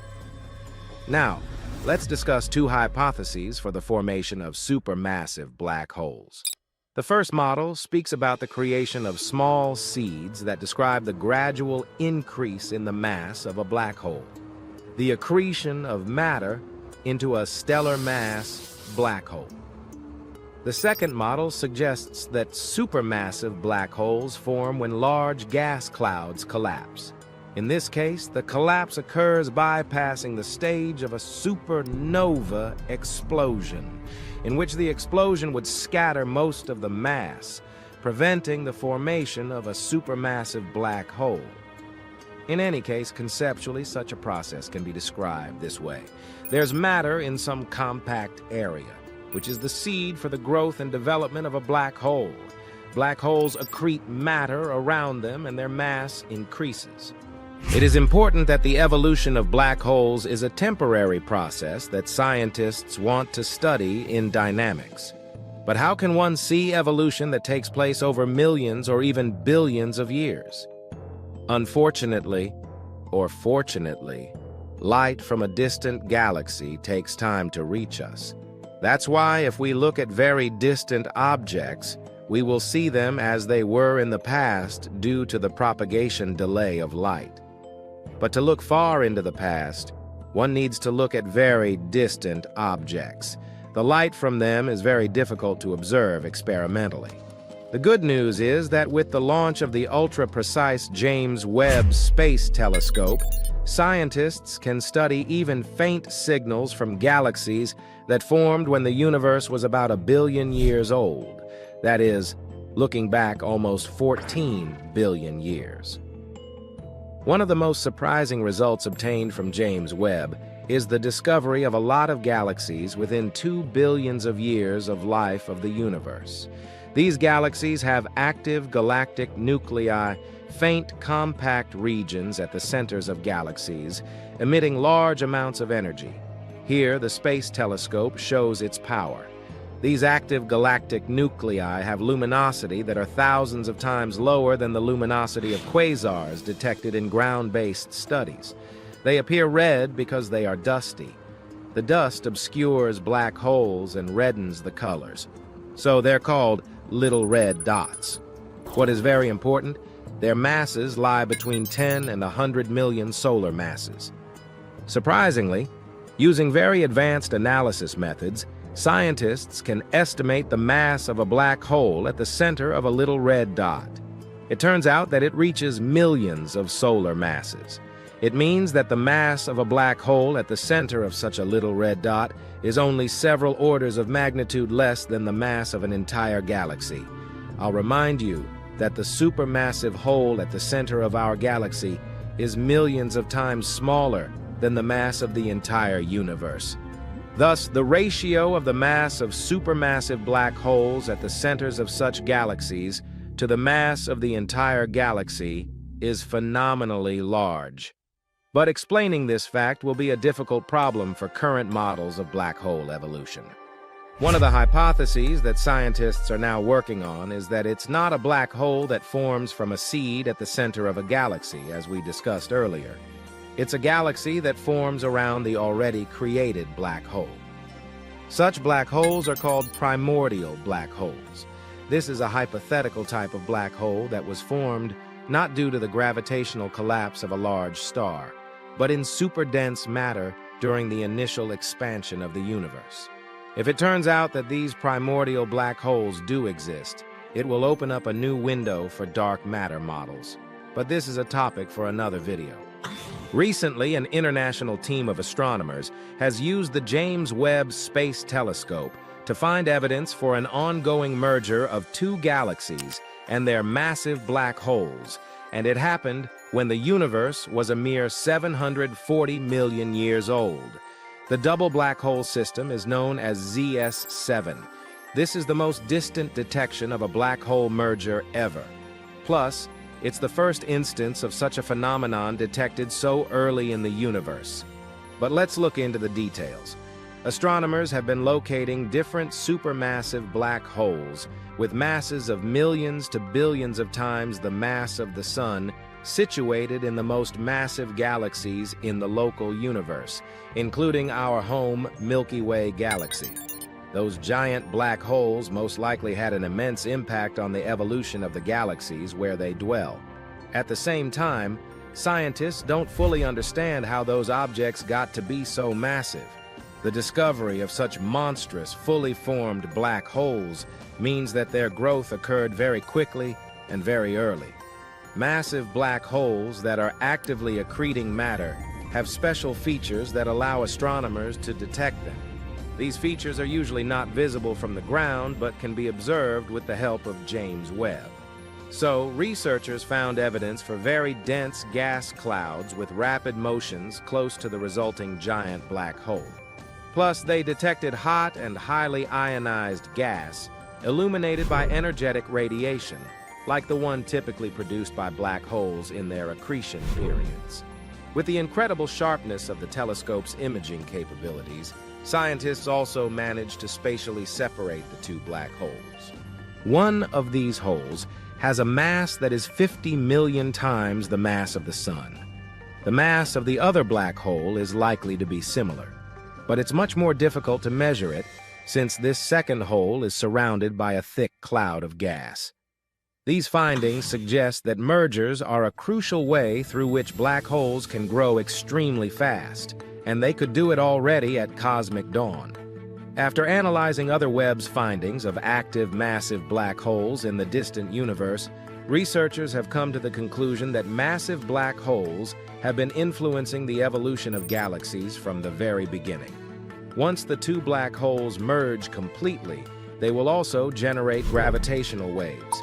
Such events are supposed to be detected by the next generation of gravitational wave observatories, such as the upcoming Laser Interferometer Space Antenna, aka LISA, mission. It has been recently approved by the European Space Agency. This mission will be the first space-based observatory dedicated to studying gravitational waves. The results we get from James Webb tell us that lighter systems detectable by LISA might be more frequent than we used to think. It will likely make researchers adjust their models for LISA rates in a similar mass range. Currently, astronomers are planning to study in detail the relationship between massive black holes and their host galaxies in the first billion years. An important part of this program is systematic search for and characterization of black hole mergers. It will help us determine the rate at which black hole merging occurs in the early universe. Plus, with the help of this research, we can figure out the rate at which gravitational waves have been produced from the dawn of time. The universe is expanding, and if it's expanding, then it probably had a beginning somewhere. Now, all we have to do is to run time backward and see where the beginning was. It took the scientists many more years to come up with a full-fledged theory, the Big Bang Theory. And here it is. Nothing has ever been anywhere, because neither when nor where existed. But actually, no. There was one thing. It was the so-called cosmic singularity, a state of our universe in which it was incredibly small, dense, and very, very hot. Imagine if our universe was compressed into a small ball. The pressure and temperature inside would be enormous. At some point, it became impossible to withstand them. And here comes the Big Bang. It was an outburst of energy and matter that created everything we see now. Time and space, basic physical forces. It also scattered quarks everywhere. These quarks, tiny particles that make up our world, were all boiling in an incredibly hot cosmic broth. When it cooled down, gravity began to attract them to each other. They gathered into atoms, then molecules, and then into the first objects in the world, stars. But what was before that? Alan Harvey Guth, an American theoretical physicist and cosmologist, has devoted his whole life to solving this mystery. After learning about the Big Bang Theory, Guth found some flaws in it. For example, the distribution of matter was very even, although it shouldn't have been. If we drop the balloon filled with paint down, it will burst. We'll see absolute chaos on the canvas. But the early universe don't look like. The early universe was very even and proportional. That was Guth's discovery, the theory of inflation. Here's what it says. Even before the Big Bang, there was some kind of force that could give the bang a strong acceleration, something that was able to distribute everything in space instantly and evenly. Martin Boyovald is a German professor of physics, and in his opinion, the universe was born quite differently. According to Martin's theory, the singularity couldn't just appear out of nowhere. Let's look at a pendulum on the old clock. The pendulum rotates back and forth. Its movement is smooth, continuous, and non-stop. This is how we usually see time. It flows and never stops. But quantum time doesn't work that way. It consists of small segments and makes short pauses. And just like with the second hand of a clock, the beginning of one segment of time is always the end of another. According to the Big Bang Theory, once upon a time, our universe began to expand, inflate like a balloon. But sooner or later, it will blow away back. The universe will start shrinking and return to the state of cosmic singularity. And then, the Big Bang too. Nothing appears out of nowhere and disappears into nowhere. According to Boyovald's theory, the beginning of each universe is the end of the previous one. Our universe is not at all the first and not the last. Millions of similar universes existed before us and will exist after us. This theory, although it sounds very logical, is far from complete. So for now, all this is just a hypothesis. But some people come up with even stranger ideas. Neil Turok, a South African physicist, and his colleague Paul Steinhardt, an American theoretical physicist. They say that yes, our universe isn't the first one. Our universe is just one of an infinite number of others. And all of us are stuck in a cycle of endless rebirths of parallel worlds. According to this theory, our universe is located inside a so-called brain, as in membrane. In other words, we're stuck in some kind of elastic surface that's capable of contracting, stretching, oscillating, and so on, like pieces of fabric on a rope. Another universe may be an inch from ours, but we can't see it. That's because there's a tiny space between us, and this tiny space contains the fourth dimension. How do these universes originate? Through brain collision. These brains are getting closer to each other very, very slowly, until they finally collide. Their collision creates two Big Bangs and two parallel universes. Then they're moving away from each other. The created worlds continue to live. We're currently at this stage. Remember the inflation theory? There was a mysterious energy that pushed and accelerated the Big Bang. Well, if we did collide with another universe, that would explain everything. Which idea is closer to you? How about the idea of subscribing? Subscribe. Black holes are ruthless. They can swallow asteroids, comets, planets, and even stars. But can a black hole consume the entire universe? Almost any black hole was once a massive star that collapsed in on itself and became incredibly dense. Black holes have immense gravitational pull. Even light can't escape their clutches. The idea that a black hole can swallow the universe is based on a common misconception. People often think that black holes work like vacuums, pulling space inside. But that's not the case. Black holes can only swallow stuff that is extremely close, usually space objects venturing into their event horizon. That's a black hole's point of no return. Once you cross this border, there's no escape. The event horizon for a black hole with the mass of our sun could extend a mere 2 miles. If a tiny black hole had a mass of our planet, its event horizon wouldn't stretch for more than a couple of inches. It would be the size of your thumb, no more. But a black hole's gravity still affects the stars and planets surrounding it. It might make them orbit, just like the black hole at the center of the Milky Way galaxy does. But the hole doesn't swallow them. If our sun somehow transformed into a black hole with the same mass, which is highly unlikely, Earth wouldn't feel any difference in the gravitational force influencing it. Our planet wouldn't change its orbit or hurtle toward the newly born black hole. Of course, it would get very dark and freezing cold, but being pulled inside a black hole wouldn't be a concern. Plus, most black holes are quite small. A black hole can only swallow a star if the said star is aimed almost directly at the black hole. Theoretically, it might happen. But according to space experts, for the sun to get swallowed up by a black hole at the center of our home Milky Way galaxy, a truly enormous amount of time would be needed. After all, the star's orbit would need to line up with the black hole in a very precise way. Even the largest black hole in the universe that we know about, a space titan called Ton 618, seems to be near the theoretical limit of how large black holes can grow. This limit is determined by the fact that black holes release tons of radiation while developing.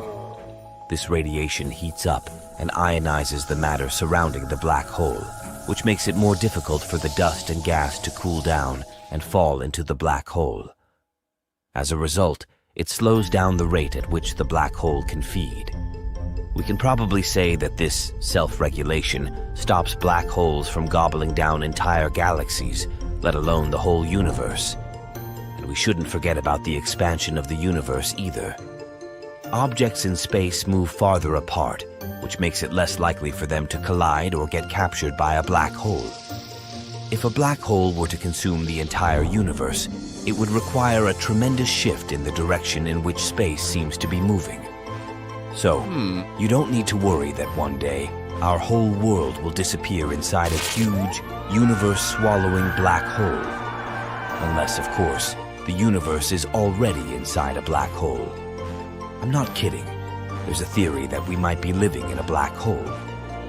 Think about this. What if a black hole already engulfed us long ago? Surprisingly, some physicists deem this theory pretty plausible. For example, Dr. Nikodem Poplawski, a theoretical physicist from Indiana University, states that everything that a black hole swallows may turn into a new universe inside the hole, or on the other side of it. So who knows? Perhaps our universe used to be quite a different place until it got pulled into a black hole.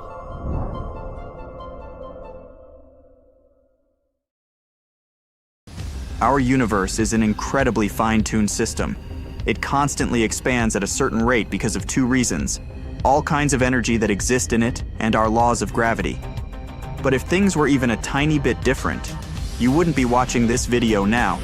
You wouldn't wake up, wouldn't drink your morning coffee or tea, and wouldn't hurry to work. All because humans wouldn't exist. As simple as that. Nothing would exist. And here's why. Imagine a thin, tall, rocky spire. It's here, on our home planet. You accidentally come across this spire and decide to balance a massive boulder on top of it.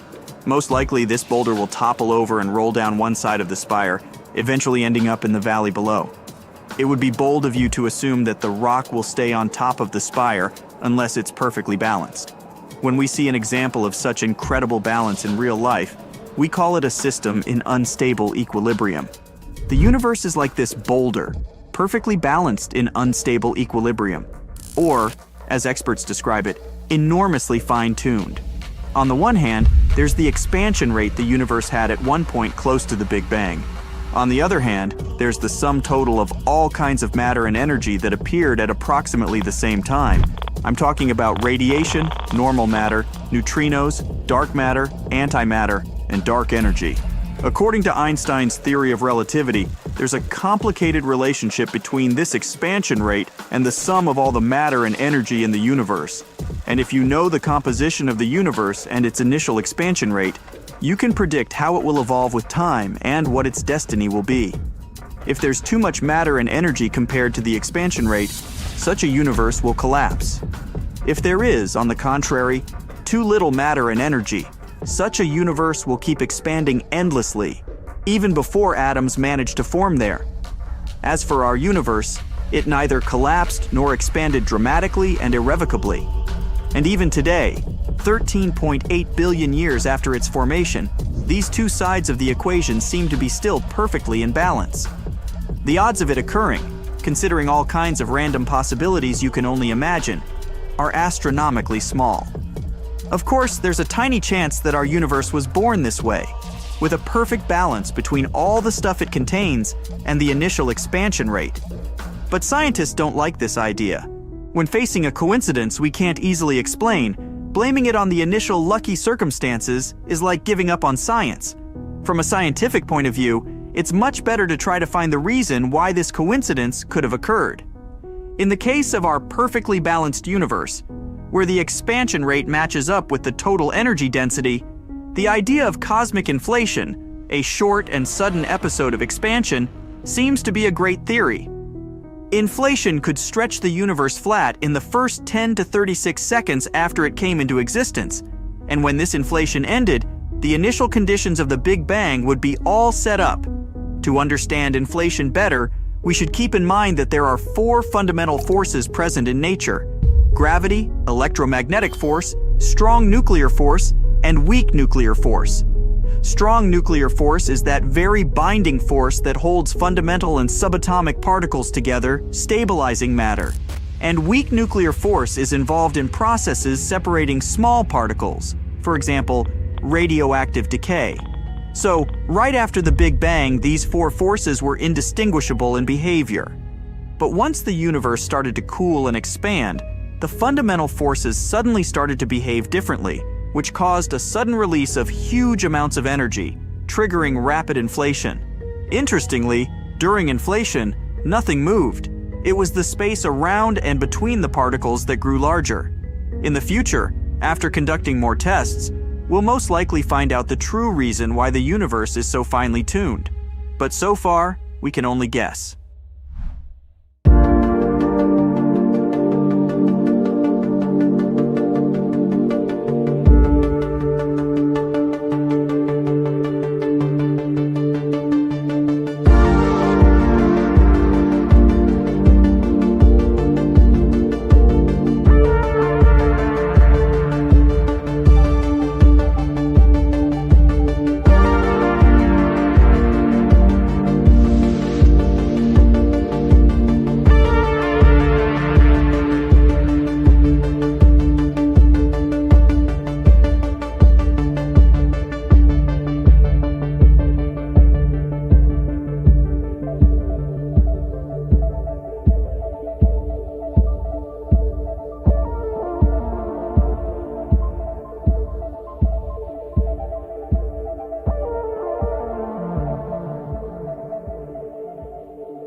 We've never sneaked a peek beyond the edge of the observable universe.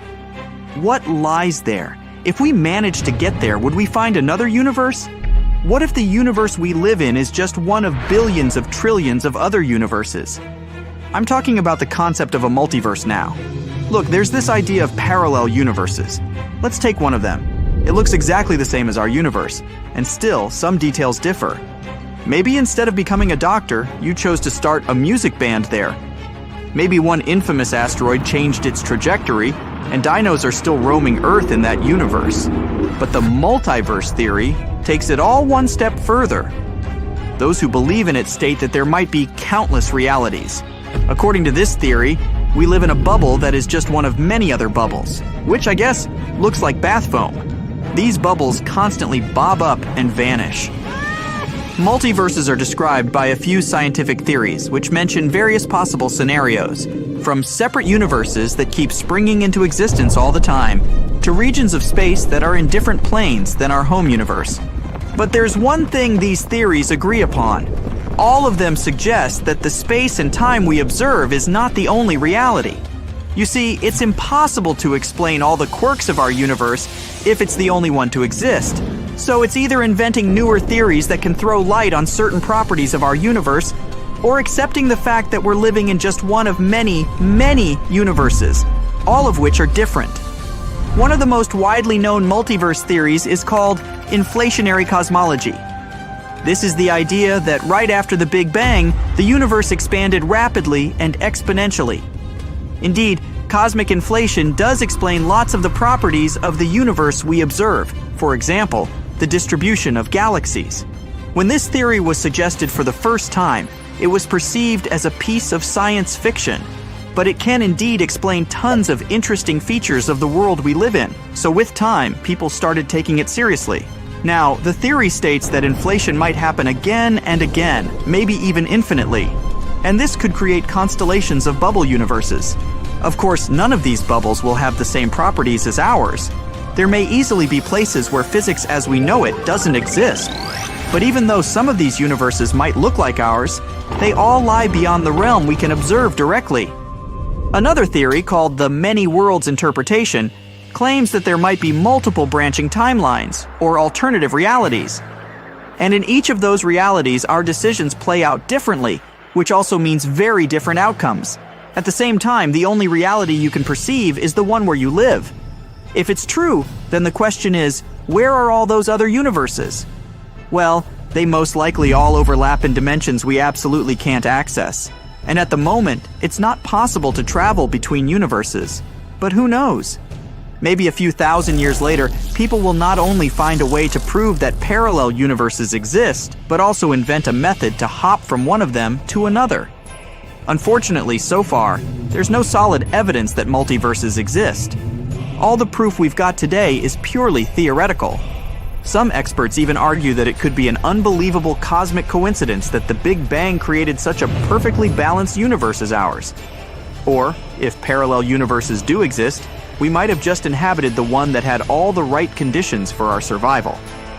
It's still unclear whether the multiverse theory is even testable. Perhaps we just haven't thought of the right tests yet. Now, I've got one scary thought for you to consider. What if, at one point, you stopped existing in your home universe, the one you were born into? What if your consciousness was transported to a parallel universe, where you're now watching this video? Think of this.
is our home planet Earth and its satellite, the Moon.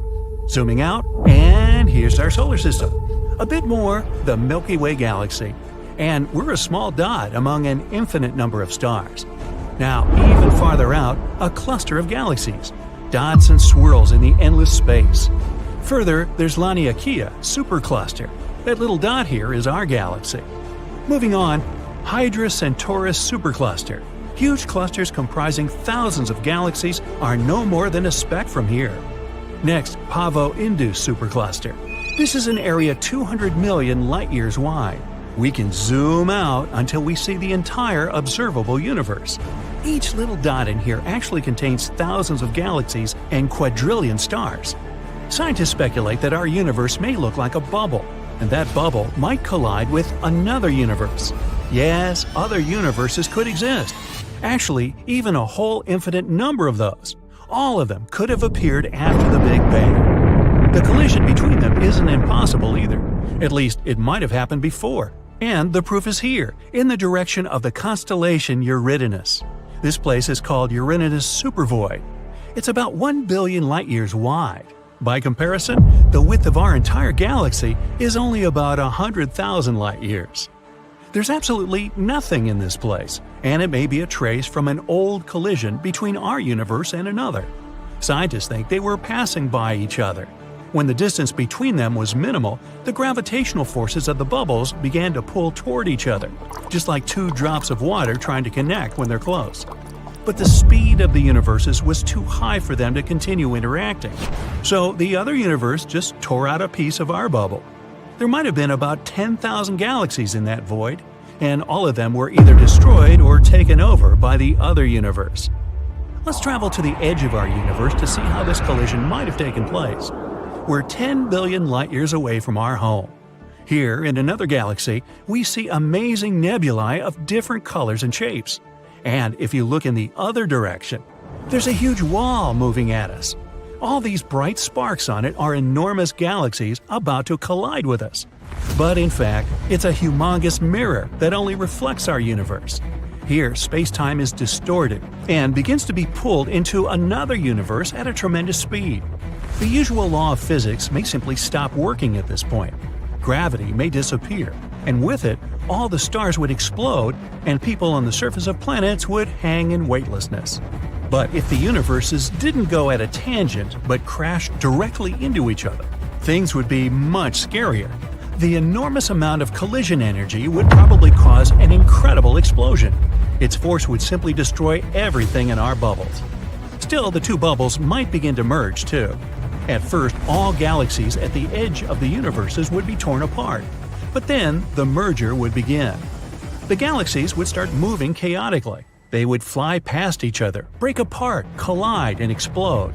The collision of two galaxies is an accident of enormous proportions, and it might happen to our home quite soon, in space terms. The Andromeda galaxy is heading our way.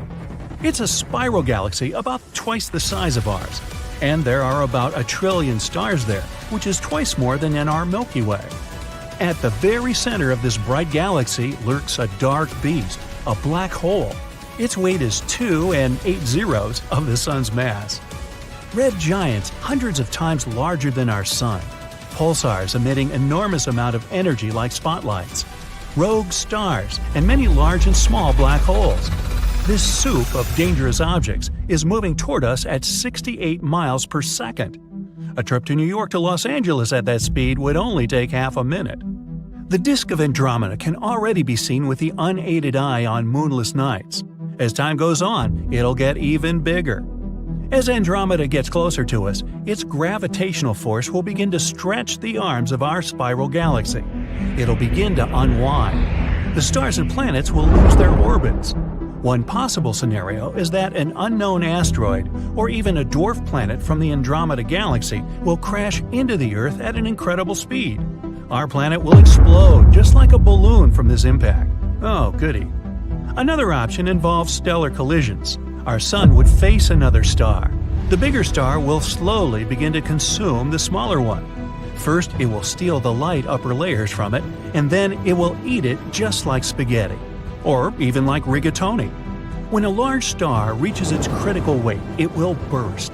This explosion will destroy everything around it, including our solar system.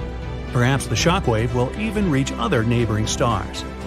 Yet another scenario is that our solar system will be thrown into dark space. Imagine a tennis ball tied to a rope. You take the rope and spin the ball over your head like a sling.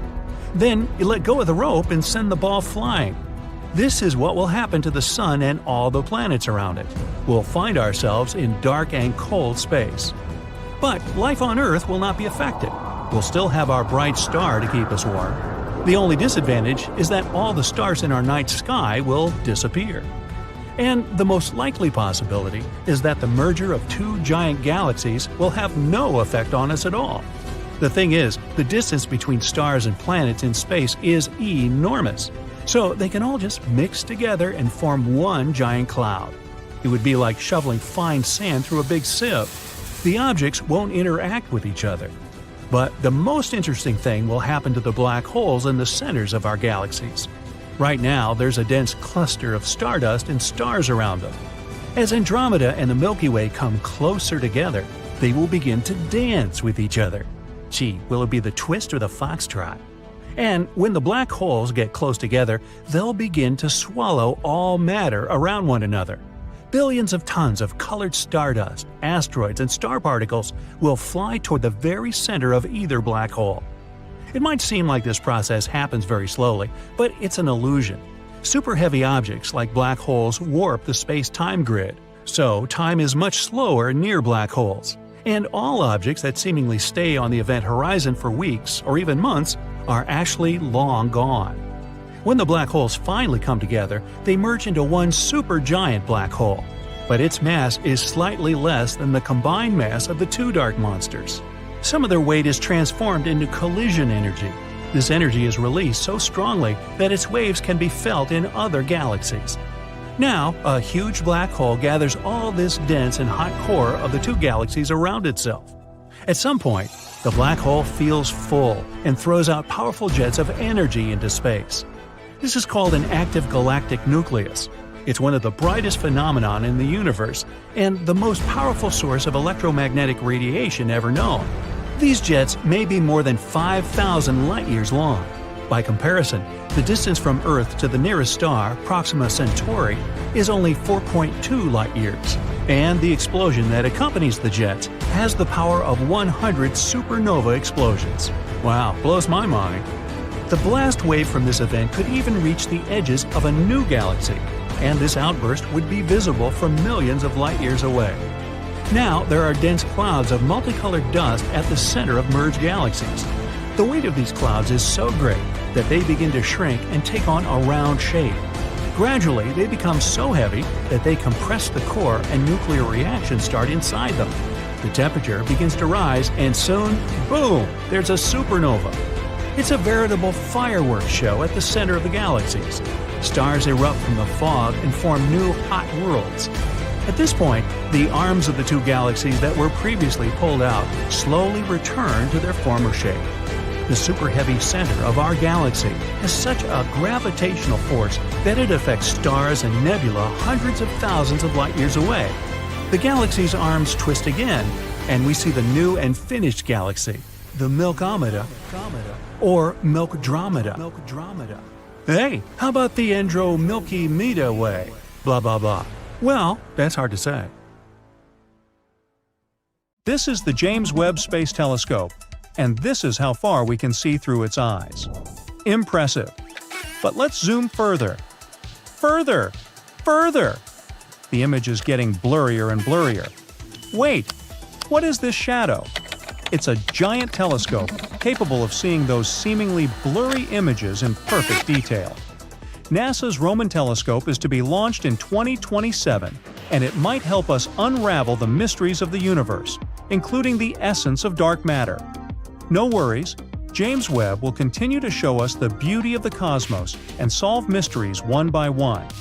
But astronomers have a new mission these days. They want to deploy the next, even bigger space telescope. And this mission is already well underway. The Nancy Grace Roman Space Telescope is likely to start a new age for astronomy. Scientists hope that the telescope will gather more data than any other NASA mission has ever done. Hubble and Webb are incredibly good at zooming in to get a clear, detailed view of small parts of the sky. Meanwhile, Roman is going to provide us with a much wider field of view. It will be capable of creating infrared images 200 times larger than Hubble. At the same time, it will have a similarly high level of detail. But even though the new telescope will be able to produce perfect images, it's going to be used mainly for surveys. Let's say we need to look for the star population in a nearby galaxy. But it's a too large field of view for Hubble. If we use it, we'll have to stitch lots of different shots and create mosaics out of them. But with Roman, a picture of the entire galaxy can be taken in one single shot. Look at this recent mosaic of our neighbor, the Andromeda Galaxy. This image was put together using 400 individual images taken by Hubble. And Roman will paint the same ultra-vast picture with the same level of detail with just 2 images. It not only sounds cool, it also means an unprecedented amount of data collected. Once we have such a panoramic view of the universe, NASA and other space agencies will probably be able to answer some of the greatest questions that have been intriguing humanity for ages. One of the main goals is to test the theory of relativity suggested by Albert Einstein. It's been well tested on the scale of our solar system, but not so much on larger cosmological scales. According to this theory, visible matter is supposed to slow down the expansion of the universe. But the universe is expanding non-stop, and doing it faster and faster. So, astronomers attribute this ever-growing expansion speed to a mysterious component, dark energy. They believe that it makes up around 68% of the universe. Hopefully, Roman will provide us with data that will help us accurately measure the position and distance between us and millions of galaxies. Eventually, it might let us figure out the expansion rate of the universe in different areas. In the end, the results might tell us whether Einstein's theory of gravity needs modification. One more of Roman's main goals is to detect hundreds and thousands of new exoplanets within our home Milky Way galaxy. The telescope will be able to do it using the technique known as gravitational microlensing. You see, when 2 stars align with each other, the one positioned in front distorts and magnifies the light of the other star located behind. And if the star in the foreground has a planet, we can see how this planet affects the light of the star behind it. Roman will hopefully count billions of stars, providing us with a very good census of how many of these stars have exoplanets. The cutting-edge telescope will not only spot new exoplanets, it will also carry another crucial instrument called a coronagraph. It can image exoplanets that are close to their parent star. This is actually an extremely tricky technique since the starlight has to be suppressed. After all, it's much brighter than the objects you want to study. By those objects, I mean nearby planets. The chronograph on the Roman telescope will try to capture large Jupiter-like planets directly by conducting live corrections to improve the quality of images. If it proves to work properly, the telescope will make a great demonstration instrument, forming the baseline for the technology that will be used on future space observatories. Such observatories will be capable of directly capturing Earth-like planets in the habitable zone of their parent stars. But the Roman Space Telescope isn't the only project that can change the way we explore space. There are other concepts, like Nautilus. It's an idea of a revolutionary space telescope based on a novel technology: special optical elements. Such elements can potentially allow us to overcome the main limitations of space telescopes: non-scalable primary mirrors. The Nautilus technology can provide large but ultra-light telescope apertures, enabling the launch of a massive fleet of identical telescopes. They will have an impressive light-collecting power, which will help Nautilus survey thousands of Earth-sized planets located in the habitable zone of their stars. As a result, we might find atmospheric signatures of life on those planets. Over the past 2 billion years, the atmosphere of our planet has changed dramatically. The abundance of free molecular oxygen and ozone, which are highly reactive gases, together with water vapor and methane, represent a unique atmospheric composition. The presence of these gases, biosignatures, in the atmosphere of our planet is a sign of life that can be detected from afar. We're speaking about galactic distances here, but to identify such fingerprints of atmospheric components in the light reflected by or transmitted through the atmospheres of Earth-like planets, we need very large telescopes.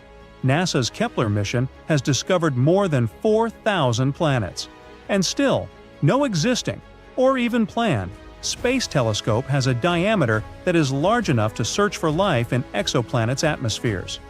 Finding and interpreting observations of extraterrestrial life correctly is very difficult. But the Nautilus team hopes to build a telescope capable of studying thousands of Earth-like planets. Then, there's the European Space Agency's Euclid mission. It's designed to explore the composition and evolution of the dark universe. The mission was named after Greek mathematician Euclid, who lived in Alexandria around 300 years BCE. He founded the subject of geometry, and since the density of energy and matter is tightly linked to the geometry of the universe, the mission was named in his honor. This space telescope will create a great 3D map of the large-scale structure of the universe across space and time. It'll do it by observing billions of galaxies across more than a third of the sky. Euclid will try to figure out how the universe has expanded and how its structure has formed over the course of cosmic history. Hopefully, it will reveal more about the role of gravity and the very nature of dark matter and dark energy. As we already know, dark energy likely accelerates the expansion of the universe. As for dark matter, it controls the growth of cosmic structures. But experts remain unsure about what dark energy and dark matter are. By observing the evolution of the universe over the past 10 billion years, we might finally figure out how it has been expanding and changing. From this, astronomers might infer the properties of dark energy, dark matter, and gravity. It could help find out more about their precise nature. The Euclid spacecraft is around 15 feet tall and 12 feet wide. It consists of two main components, the payload module and the service module. The payload module includes a 4-foot diameter telescope and two scientific instruments, a visible wavelength camera and a near-infrared camera, or spectrometer. As for the service module, it contains satellite systems, such as electric power generation and distribution, data processing electronics, thermal control equipment, and so on. Look at these two pictures. At first glance, one might think, well, aren't they showing the exact same thing? Truth is, they don't. But both these subjects are some of the most complex structures humans have ever had the chance to study. The first image shows a cluster of galaxies from our universe. The second is just a small neuron in the human brain. After seeing these images, some were quick to compare them. Is the universe nothing more than a huge brain? Now let's not get too excited. Before we go into describing all the similarities between the universe and the human brain, there is something we need to be aware of. It's a little thing called apophenia. And it's when our brains make up similarities between two objects that are seriously unrelated. The best example is when we look at clouds and start to see all sorts of cute animals and weirdly shaped objects. We might be doing the same thing when looking at those two initial pictures. Maybe it's just our brain making up similarities where there aren't any. Some scientists became fascinated with this huge brain universe idea. They wanted to make sure it was not just a weird coincidence. There had to be a way they could measure how the universe compares to the mushy organ inside our heads. So they started with the brain. It's probably one of the most complicated things we know in the whole universe. That's because it's packed with more than 80 billion neurons. These cells are responsible for taking information from our senses and sending out messages all over our body. Try to think of neurons as workers in a factory. They don't just do their work, they actually communicate with each other, thanks to these elements called axons and dendrites. The axons are responsible for carrying electrical signals away from the neuron's body to other neurons or muscles. Dendrites, on the other hand, have the task of receiving that information. All of them together make this mega network of about 100 trillion connections. The universe is one big social network itself too, but this time it's made up of galaxies. You might picture the universe as stars and planets with a ton of empty space between them. It's not quite right. What we can see and measure is known as the observable universe, and it's really vast. Think about 90 billion light-years across, containing hundreds of billions to maybe a few trillion of galaxies. These galaxies, like the one we're standing in at this very moment, are bundled together in groups. Our Milky Way is friends, in a way, with galaxies like Andromeda and Triangulum, and altogether they're a family called the Local Group.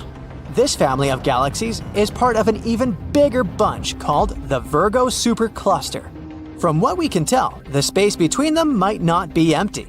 It's filled with these threads made up of regular matter, but there might also be this mysterious dark matter doing its thing. Scientists didn't stop there.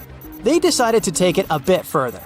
They started by examining thin slices of the human cortex, the part responsible for our thoughts, memories, and even our consciousness. The next step was to compare them with equally thin slices of the universe from a computer simulation. Now it's obvious there's this enormous size difference between the brain and the universe, but the way they looked at it kind of made them somewhat comparable.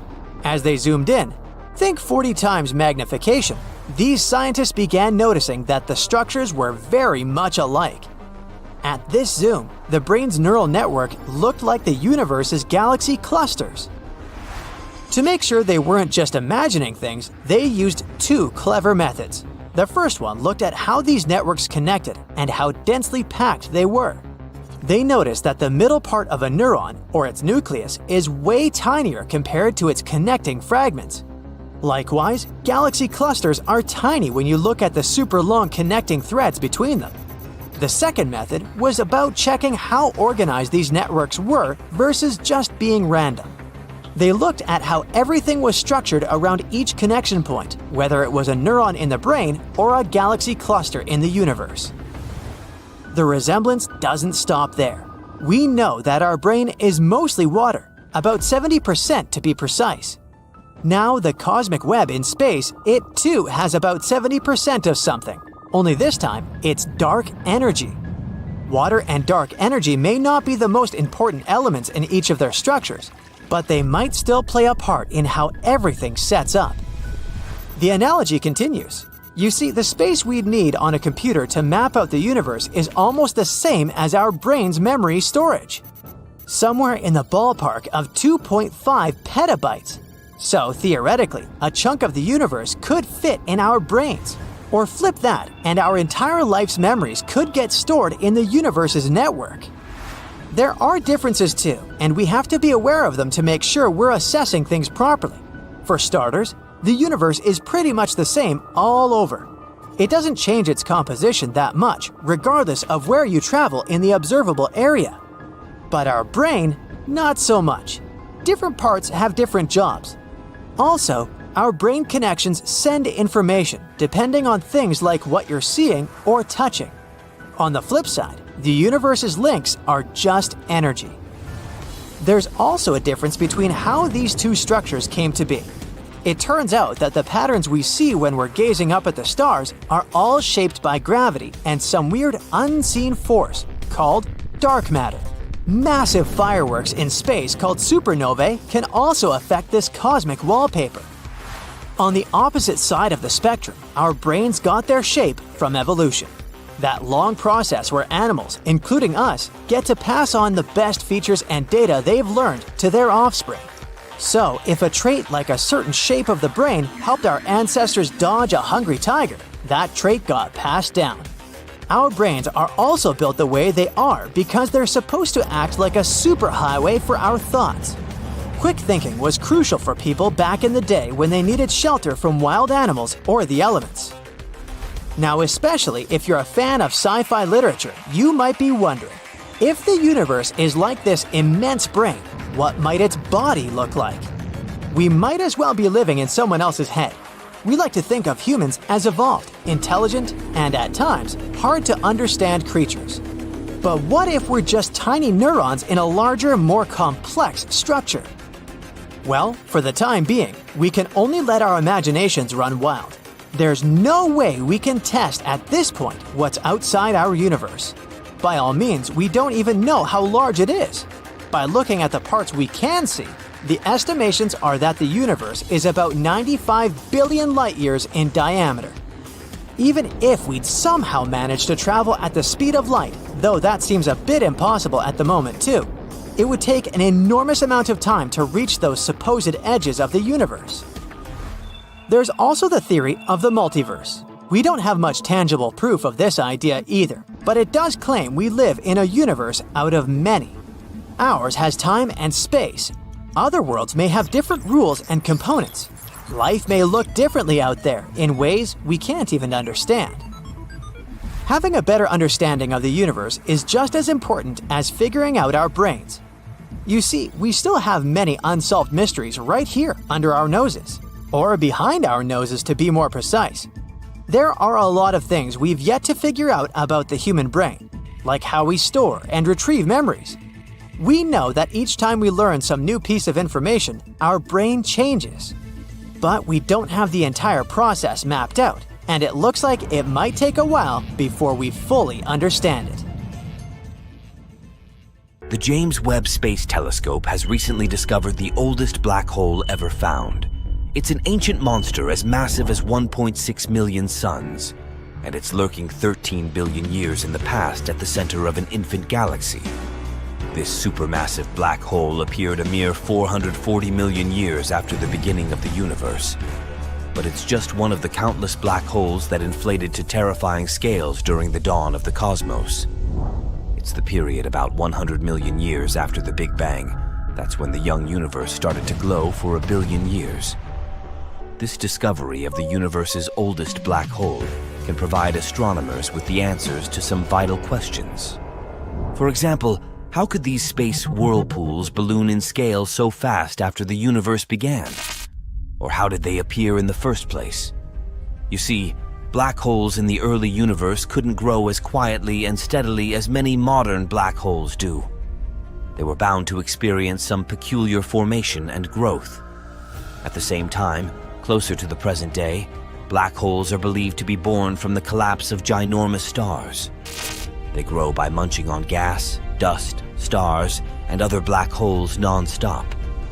The friction created in the process makes the material, spiraling into a black hole, heat up, and it emits light that can be detected by our telescopes.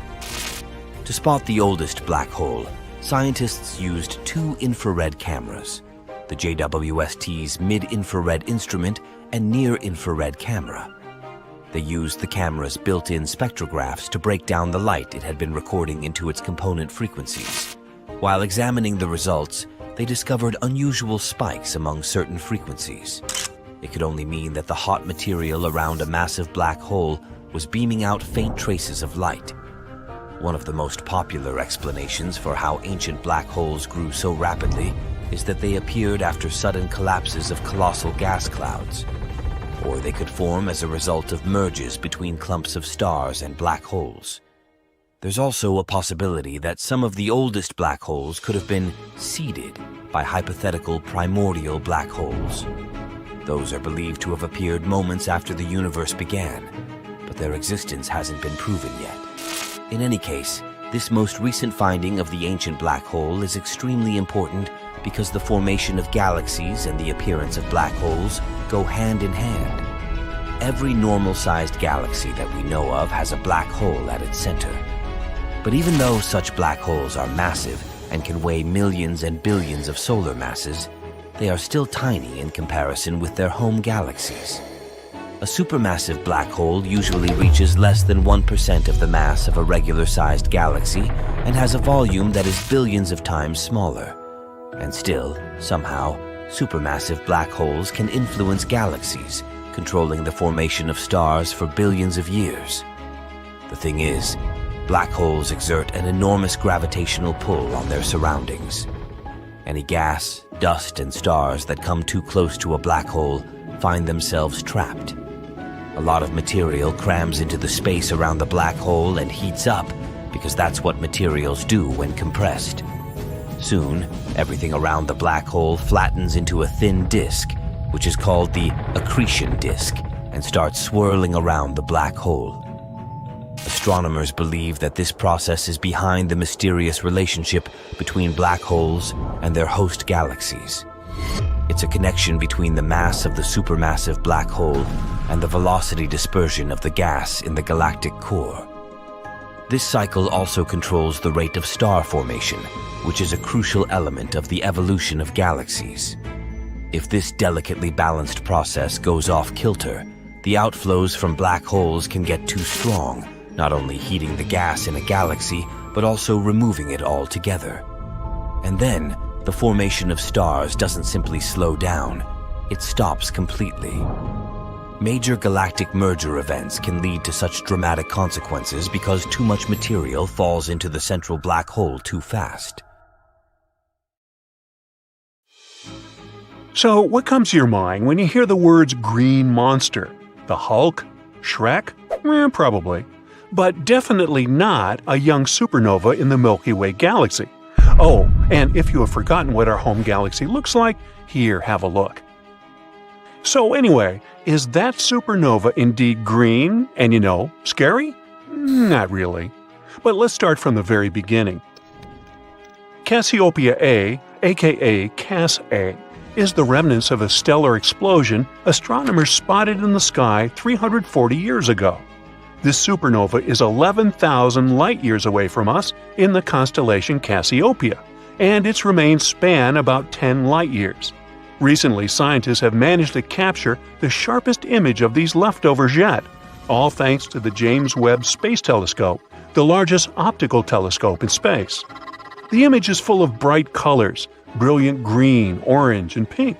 Maybe if you printed it out, it would make a great painting for your living room. Just like this canvas. Each hue represents a different wavelength of infrared light, which is normally invisible to the human eye. The image can help astronomers figure out what happened to the poor star before its demise. Cass A is the youngest known remnant of a massive star that once exploded in our galaxy. On its exterior, at the top and left, you can see curtains of material that seem red and orange because of the emission of warm dust. That's where the ejected material from the exploded star collides with the surrounding gas and dust. Inside this outer shell, there are chunks of bright pink bubble-shaped material that form clumps and knots. It comes from the star itself. This material is shining because of the mix of heavy elements like neon, argon, and oxygen. Astronomers have spotted some dust emissions in that region too, but they haven't located the sources of these emissions yet. There's also a prominent green loop extending across the right side of the supernova's central cavity, and if you look closely, you'll notice that a big region of Cass A is pockmarked with something that looks like small bubbles, which makes the thing even more complex and hard to understand. The first X-rays from Cass A appeared in the 60s, but light from the supernova probably reached Earth in the 1600s. Unfortunately, there are no confirmed written observations of the supernova from those times. It must have looked like an extremely bright star, and historians still doubt whether any observers noticed it. Oh, and I bet you've been wondering about the nickname, right? This space phenomenon was called the Green Monster in honor of Fenway Park in Boston. Its large green left-field wall has the same name. One of the main questions Cass A might help us answer is, where does all that cosmic dust come from? Astronomers have discovered that even very young galaxies at the early stages of their lives are filled with massive amounts of dust. So, does the universe need vacuum cleaning, or is the problem more complicated? One of the crucial components in the appearance of this dust seems to be supernova. They spew truly terrifying amounts of heavy elements, which are basically building blocks of dust across the cosmos. So let's try to figure out what these supernovae are and how they occur. Good old stars keep their spherical shape because their gigantic mass creates a powerful gravitational field that pulls gas toward the center, and at the same time, Their cores produce enough energy to prevent gas from gathering too close to the center. All this creates a nice balance and a beautiful ball-like shape. But once a star becomes too old and massive, about 4 to 8 times as big as our Sun, it doesn't have any more fuel left. That's why all the reactions in its core stop. The star's outer layers instantly try to collapse inward, but they bounce off the core, which remains incredibly dense. That's when everything but the star's core blasts out all over the universe in a bright supernova explosion. Now, as you may know, our solar system itself can be a pretty scorching place. For example, the temperature of Earth's core almost reaches a whopping 10,800 degrees Fahrenheit, which is about as hot as the temperature on the surface of the Sun. As for the Sun's super-hot center, it's heated up to 27 million degrees Fahrenheit. Okay, that's hot. But if we talk about the universe, such temperatures are nowhere near hot in comparison with a supernova. As you now know, it's the very last stage of a star's life, which ends in a gigantic explosion. This explosion is one of the largest in space, and it unleashes enormous amounts of energy. Therefore, the temperature at the core of a supernova is an incredible 6,000 times higher than that of the Sun's core. And it means it can reach several billion degrees Fahrenheit within microseconds, which is almost impossible to imagine. After that, atoms get crammed together so infinitely closely that the squeezed core recoils and a star explodes, creating a superheated shockwave. Anyway, let's get back to our Cas A.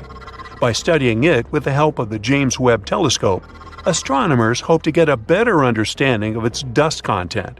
This, in turn, will help them figure out where the building blocks of stars, planets, satellites, and us humans come from. Experts can locate regions with different gas composition and look at the types of dust that form there. Oh, by the way, if you're interested in space too, but don't have your access to the James Webb Telescope, you can get yourself a telescope of your own and enjoy amazing views. Supernovae, as the one which created Cas A, are very important for life as we know it. They spread such elements as, for example, calcium that we have in our bones, or iron our blood contains, literally seeding new stars and planets. You, my friend, are made from star stuff. Supernovae don't always mean the end of stars. Even though a star loses its outer layer, it might still survive the explosion. Then it either becomes a black hole or a new kind of star. See for yourself. Even without the outer layers, a star's core keeps collapsing. At one moment, the pressure inside becomes so high that electrons and protons virtually melt into each other and form neutrons. The result of this crazy fusion is a neutron star, whose mass consists of 90% of neutrons. It means that the thing just can't get squashed any tighter. Then, energy starts to leave the fading star, transforming it into a neutron star. And the amount of this energy is so great that it can be compared with the combined light emitted by all the stars in the observable universe. Energy is leaving the star in the form of neutrinos, subatomic particles that are similar to electrons but with no electric charge and a very small mass. And during a supernova explosion, the star emits almost 10 times more neutrinos than the number of protons, electrons, and neutrons in the Sun. No wonder that in such conditions, something truly scary gets born. A neutron star, which is basically a monster nucleus, the central part of an atom, is relatively small. Even though scientists don't know for sure how big neutron stars are, they suppose that these space bodies shouldn't be bigger than 12 miles across. For comparison, our Sun is almost 865,000 miles across, which is 109 Earths put side to side. But even with such a modest size, any neutron star will be at least 1.5 times heavier than the Sun. Think about this. If you scoop just a teaspoon of neutron star insides, this stuff would weigh no less than 1 billion tons. That's very dense. So dense that the next stop is the black hole itself. Well, what can I say? Space is an endless source of mystery and inspiration for me. I'm even considering adding some space vibes to my home, and I know just the thing to do it. Hey, don't thank me. Supermassive black holes churn at the centers of their home galaxies and don't really pose any threat to us. Unless our galaxy collides with another, that is. But there are also wandering black holes. In 2020, 13 of those were found in dwarf galaxies less than 1 billion light-years away from Earth. All 13 host galaxies are more than 100 times less massive than our own Milky Way. This makes them some of the smallest galaxies hosting massive black holes that we know about. And the most worrying thing is that around half of the black holes are not in the center of their galaxies. Instead, they're wandering elsewhere. So, what if one of such black holes strayed too far away and reached our solar system? What would happen to Earth then? If a black hole was to appear next to the solar system within a light year or so, its immense gravity would be bound to wreak havoc. First of all, it would alter the orbits of the outer planets and comets. This would, in turn, threaten the orbit of the inner planets, including Earth. Eventually, the gravity of the black hole would even influence the Sun. And still, other than that, there would be almost no dramatic consequences. But since the black hole we're talking about is wandering, what if it decided to pass directly through the solar system? At first, the black hole would have to get through the Oort cloud, a hypothetical vast area of icy space objects surrounding the Sun. It's theorized to be located far, far away from our star, from 2,000 to 5,000 astronomical units. For comparison, Pluto's orbit carries the planet between 30 and 50 astronomical units from the Sun. But back to our black hole. Even though the Oort cloud is pretty far away from us, the gravity of the approaching space monster would, most likely, still send hundreds and thousands of comets hurtling inward, toward Earth. At first, people on Earth wouldn't notice anything strange. More bright flashes in the sky, those comets from the Oort cloud, but nothing serious. We wouldn't notice the black hole making its way through the solar system because it would be invisible, aside from a slight gravitational lensing effect on distant stars. But then, it would start tearing gas from the outer gas giant planets, Neptune, Uranus, Saturn, and Jupiter. It would form an already visible accretion disk. That's a region of superheated gas and dust forming around the black hole. Since this point, people on Earth would be watching the approaching black hole in all its terrifying glory. Even though the black hole itself would be several thousand times smaller than any of the planets of the solar system, its mass would be a few thousand times greater. That's why any planet in its path would be devoured, even such a huge one as Jupiter. And if someone hadn't noticed the black hole by that time, they definitely would now, with the planet suddenly being torn apart limb by limb in front of our eyes. When the black hole came close to the asteroid belt between Jupiter and Mars, the future would look dreadful for us. The incredibly intense gravitational pull of the black hole would start tearing our planet apart. It would cause devastating earthquakes and the eruptions of supervolcanoes, the likes of which people have never witnessed before. Once the black hole reached Earth's orbit, the planet would be doomed, turning into a smoldering, uninhabited chunk of rock. In no time, it would disappear into the abyss of the black hole, Venus and Mercury following suit. The final battle between the Sun and the black hole would be epic. Depending on the initial mass of the black hole, the Sun might survive in some shape.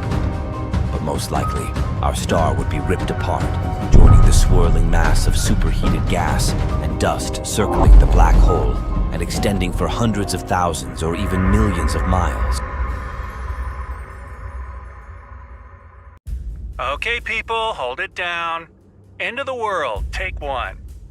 Anytime, Sydney. At first, it looks like kind of a fireball. It grows bigger and bigger by the minute. Soon, it seems to be larger than the Sun. People are frozen to the spot with their eyes glued to the sky. They haven't realized yet they have to run for their lives. Not that it's going to help. The asteroid slams into the planet with enormous force. It doesn't stop moving until it gets through the crust to a depth of several miles. Thousands of cubic miles of solid rock instantly turn into vapor. Everything and everyone close enough to see the crash don't live longer than a few seconds. The ground around the impact crater is covered with thousands of feet of hot ash, grit, and rubble.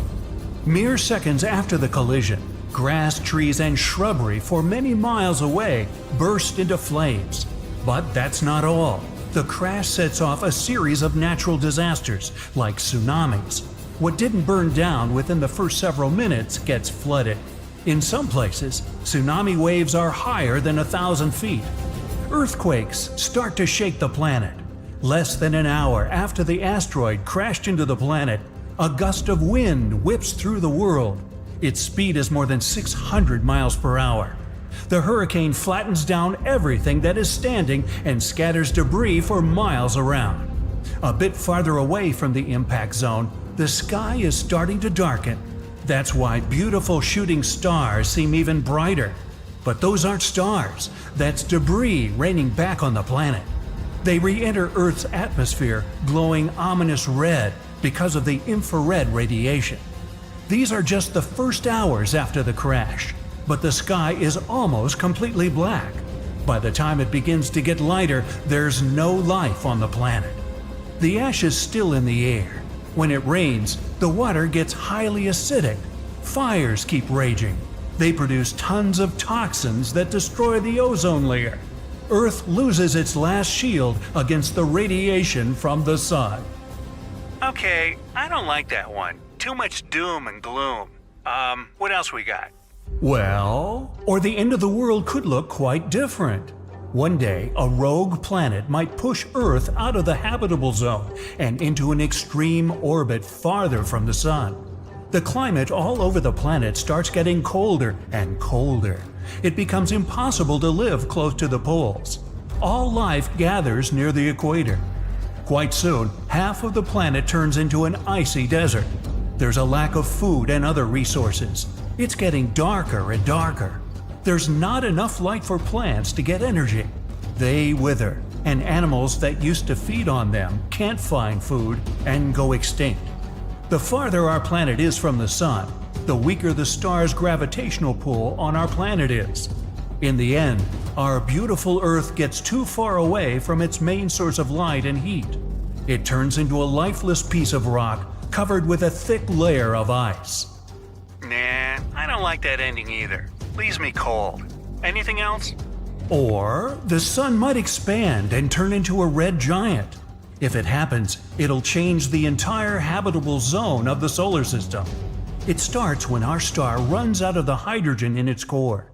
This triggers several reactions. In the end, the core heats up and gets denser, which makes the sun way larger. During this transformation, the sun swallows Venus, Mercury, and Earth. The expanding star engulfs our planet even before it reaches the tip of its giant red phase. It still has around 500,000 years to grow. As soon as Earth is inside the sun's atmosphere, its orbit changes. The planet spirals inward, inside the star's raging heat. But no one and nothing is around to witness it. Long before that, the sun evaporates all the oceans on our planet. In the end, Earth becomes molten. Molten, huh? Nah, that's too hot to try. Try again. Okay. Or it might be something vastly different. People all over the world wake up in the middle of the night. It's as light as in the morning, but it's not sunlight. The skies are illuminated with countless auroras, red, green, purple. They appear even in the regions where no one has seen them before, like the Bahamas, Jamaica, or Hawaii. The sun is a gigantic, constantly changing ball of burning gases. Every once in a while, it spews out bursts of energy. Those are solar flares. They are often accompanied by coronal mass ejections. So this time, the sun has produced an epic geomagnetic storm and unleashed it at our planet's protective layer. Waves of charged particles slam into Earth's atmosphere. The planet's magnetic field isn't powerful enough to stop this. It gives way, and the storm hits Earth, causing havoc. It starts by disrupting GPS and knocking out satellites. After that, the storm interferes with satellite communications. But one of the worst consequences is connected with power grids. Power surges caused by the particles coming from the sun damage giant transformers. Earth is left without electricity for years. There's no light, no computers, no phones. Water supply systems are out of order. There's no food in supermarkets. There's no electricity, and people can't reboot the already broken power grids. Wildlife takes over the planet, creating some kind of a post-apocalyptic world. Yeah, I think we should let the monkeys run things for a while. They can't do any worse. All right, what else? Ooh, if you had the gamma ray vision, you'd be able to see immensely bright flashes. They occur every day, outshine everything around you, then disappear again. Those flashes are gamma ray bursts. One of them might wipe out Earth's atmosphere. The flash that's going to ruin our planet was born in a faraway galaxy where two collapsed stars merged. It's immensely powerful. It carries 10 quadrillion, which is 1 followed by 16 zeros, times as much energy as our sun. When the burst is 1,000 light years away from Earth, it's already shining as bright as our sun. Our planet's atmosphere is trying to protect us once the burst comes too close. But this shield doesn't last. The radiation is so powerful that it literally cooks the atmosphere. It creates nitrogen oxides that destroy the ozone layer. Without this layer, ultraviolet rays coming from the sun hit Earth's surface at full force. They wipe out tiny plankton in the ocean.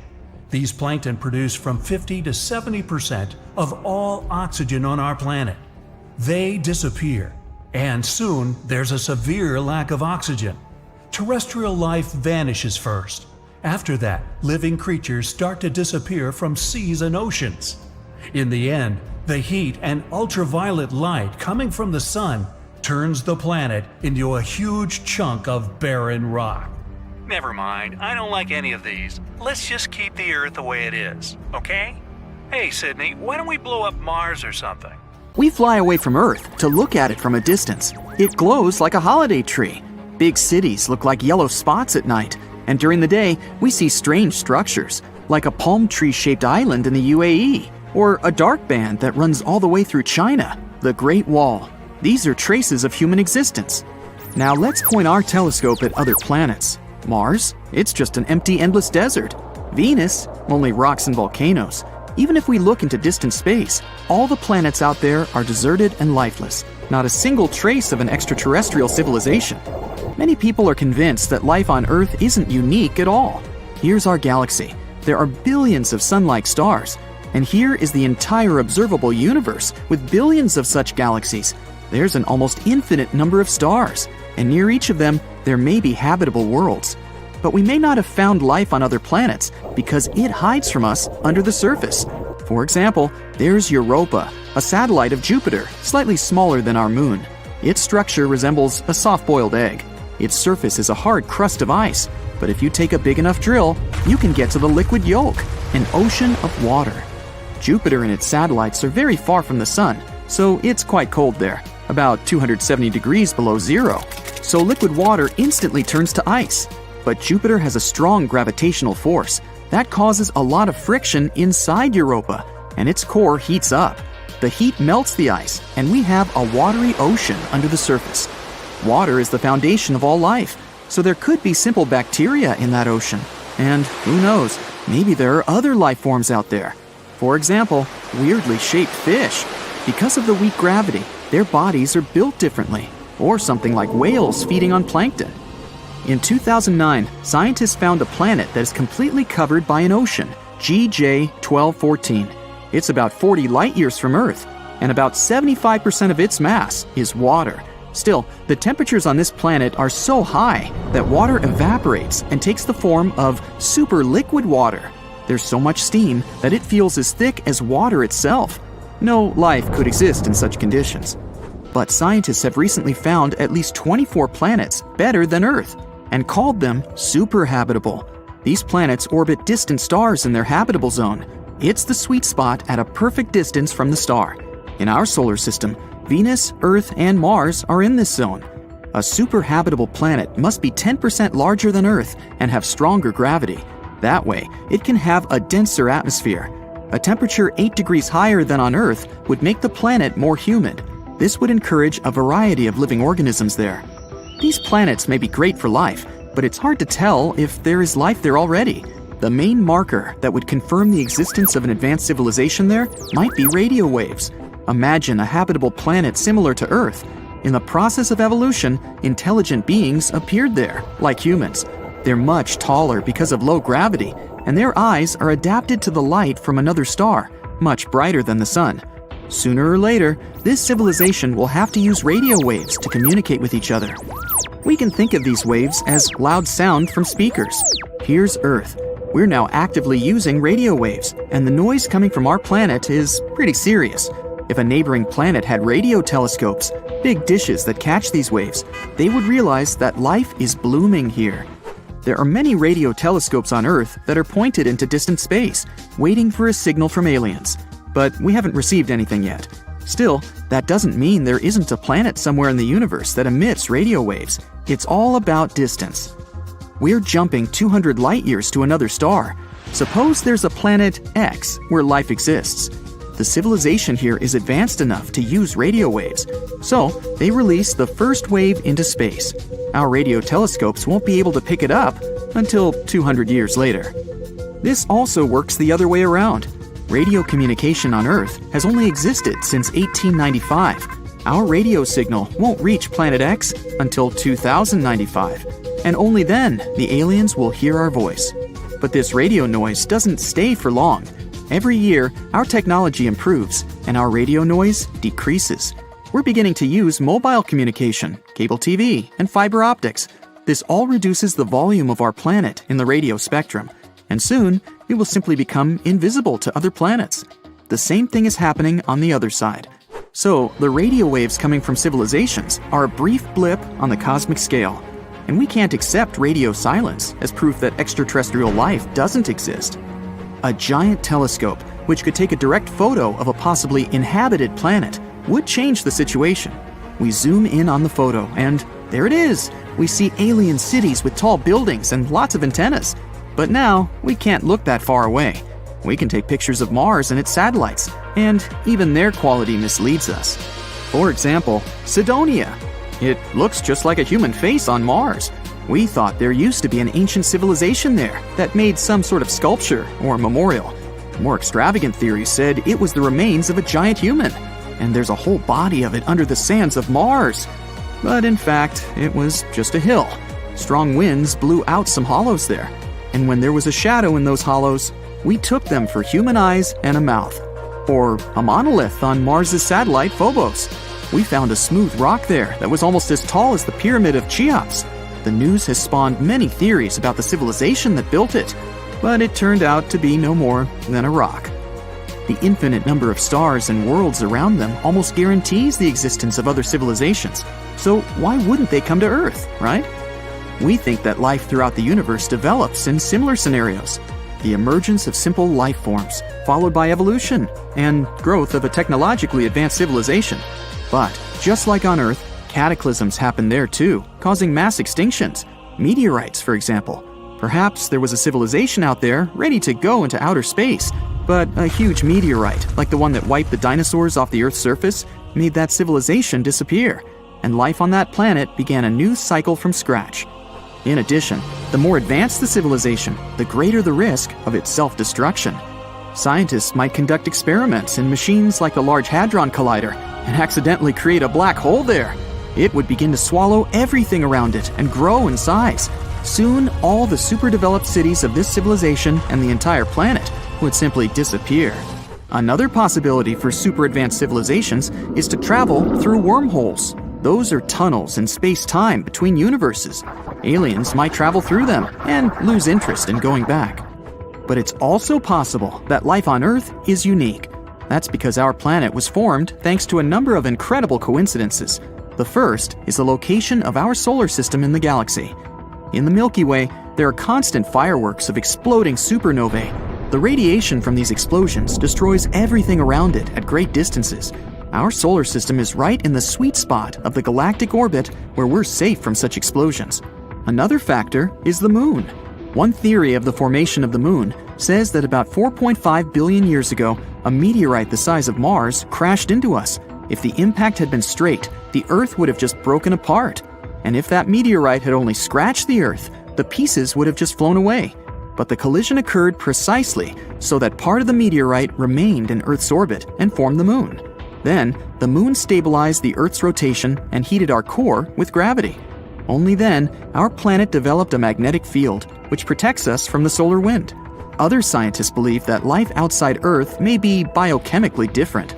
Carbon and water are the basis of our bodies, but carbon could be replaced with silicon or phosphorus, and water could be replaced with ammonia or methane.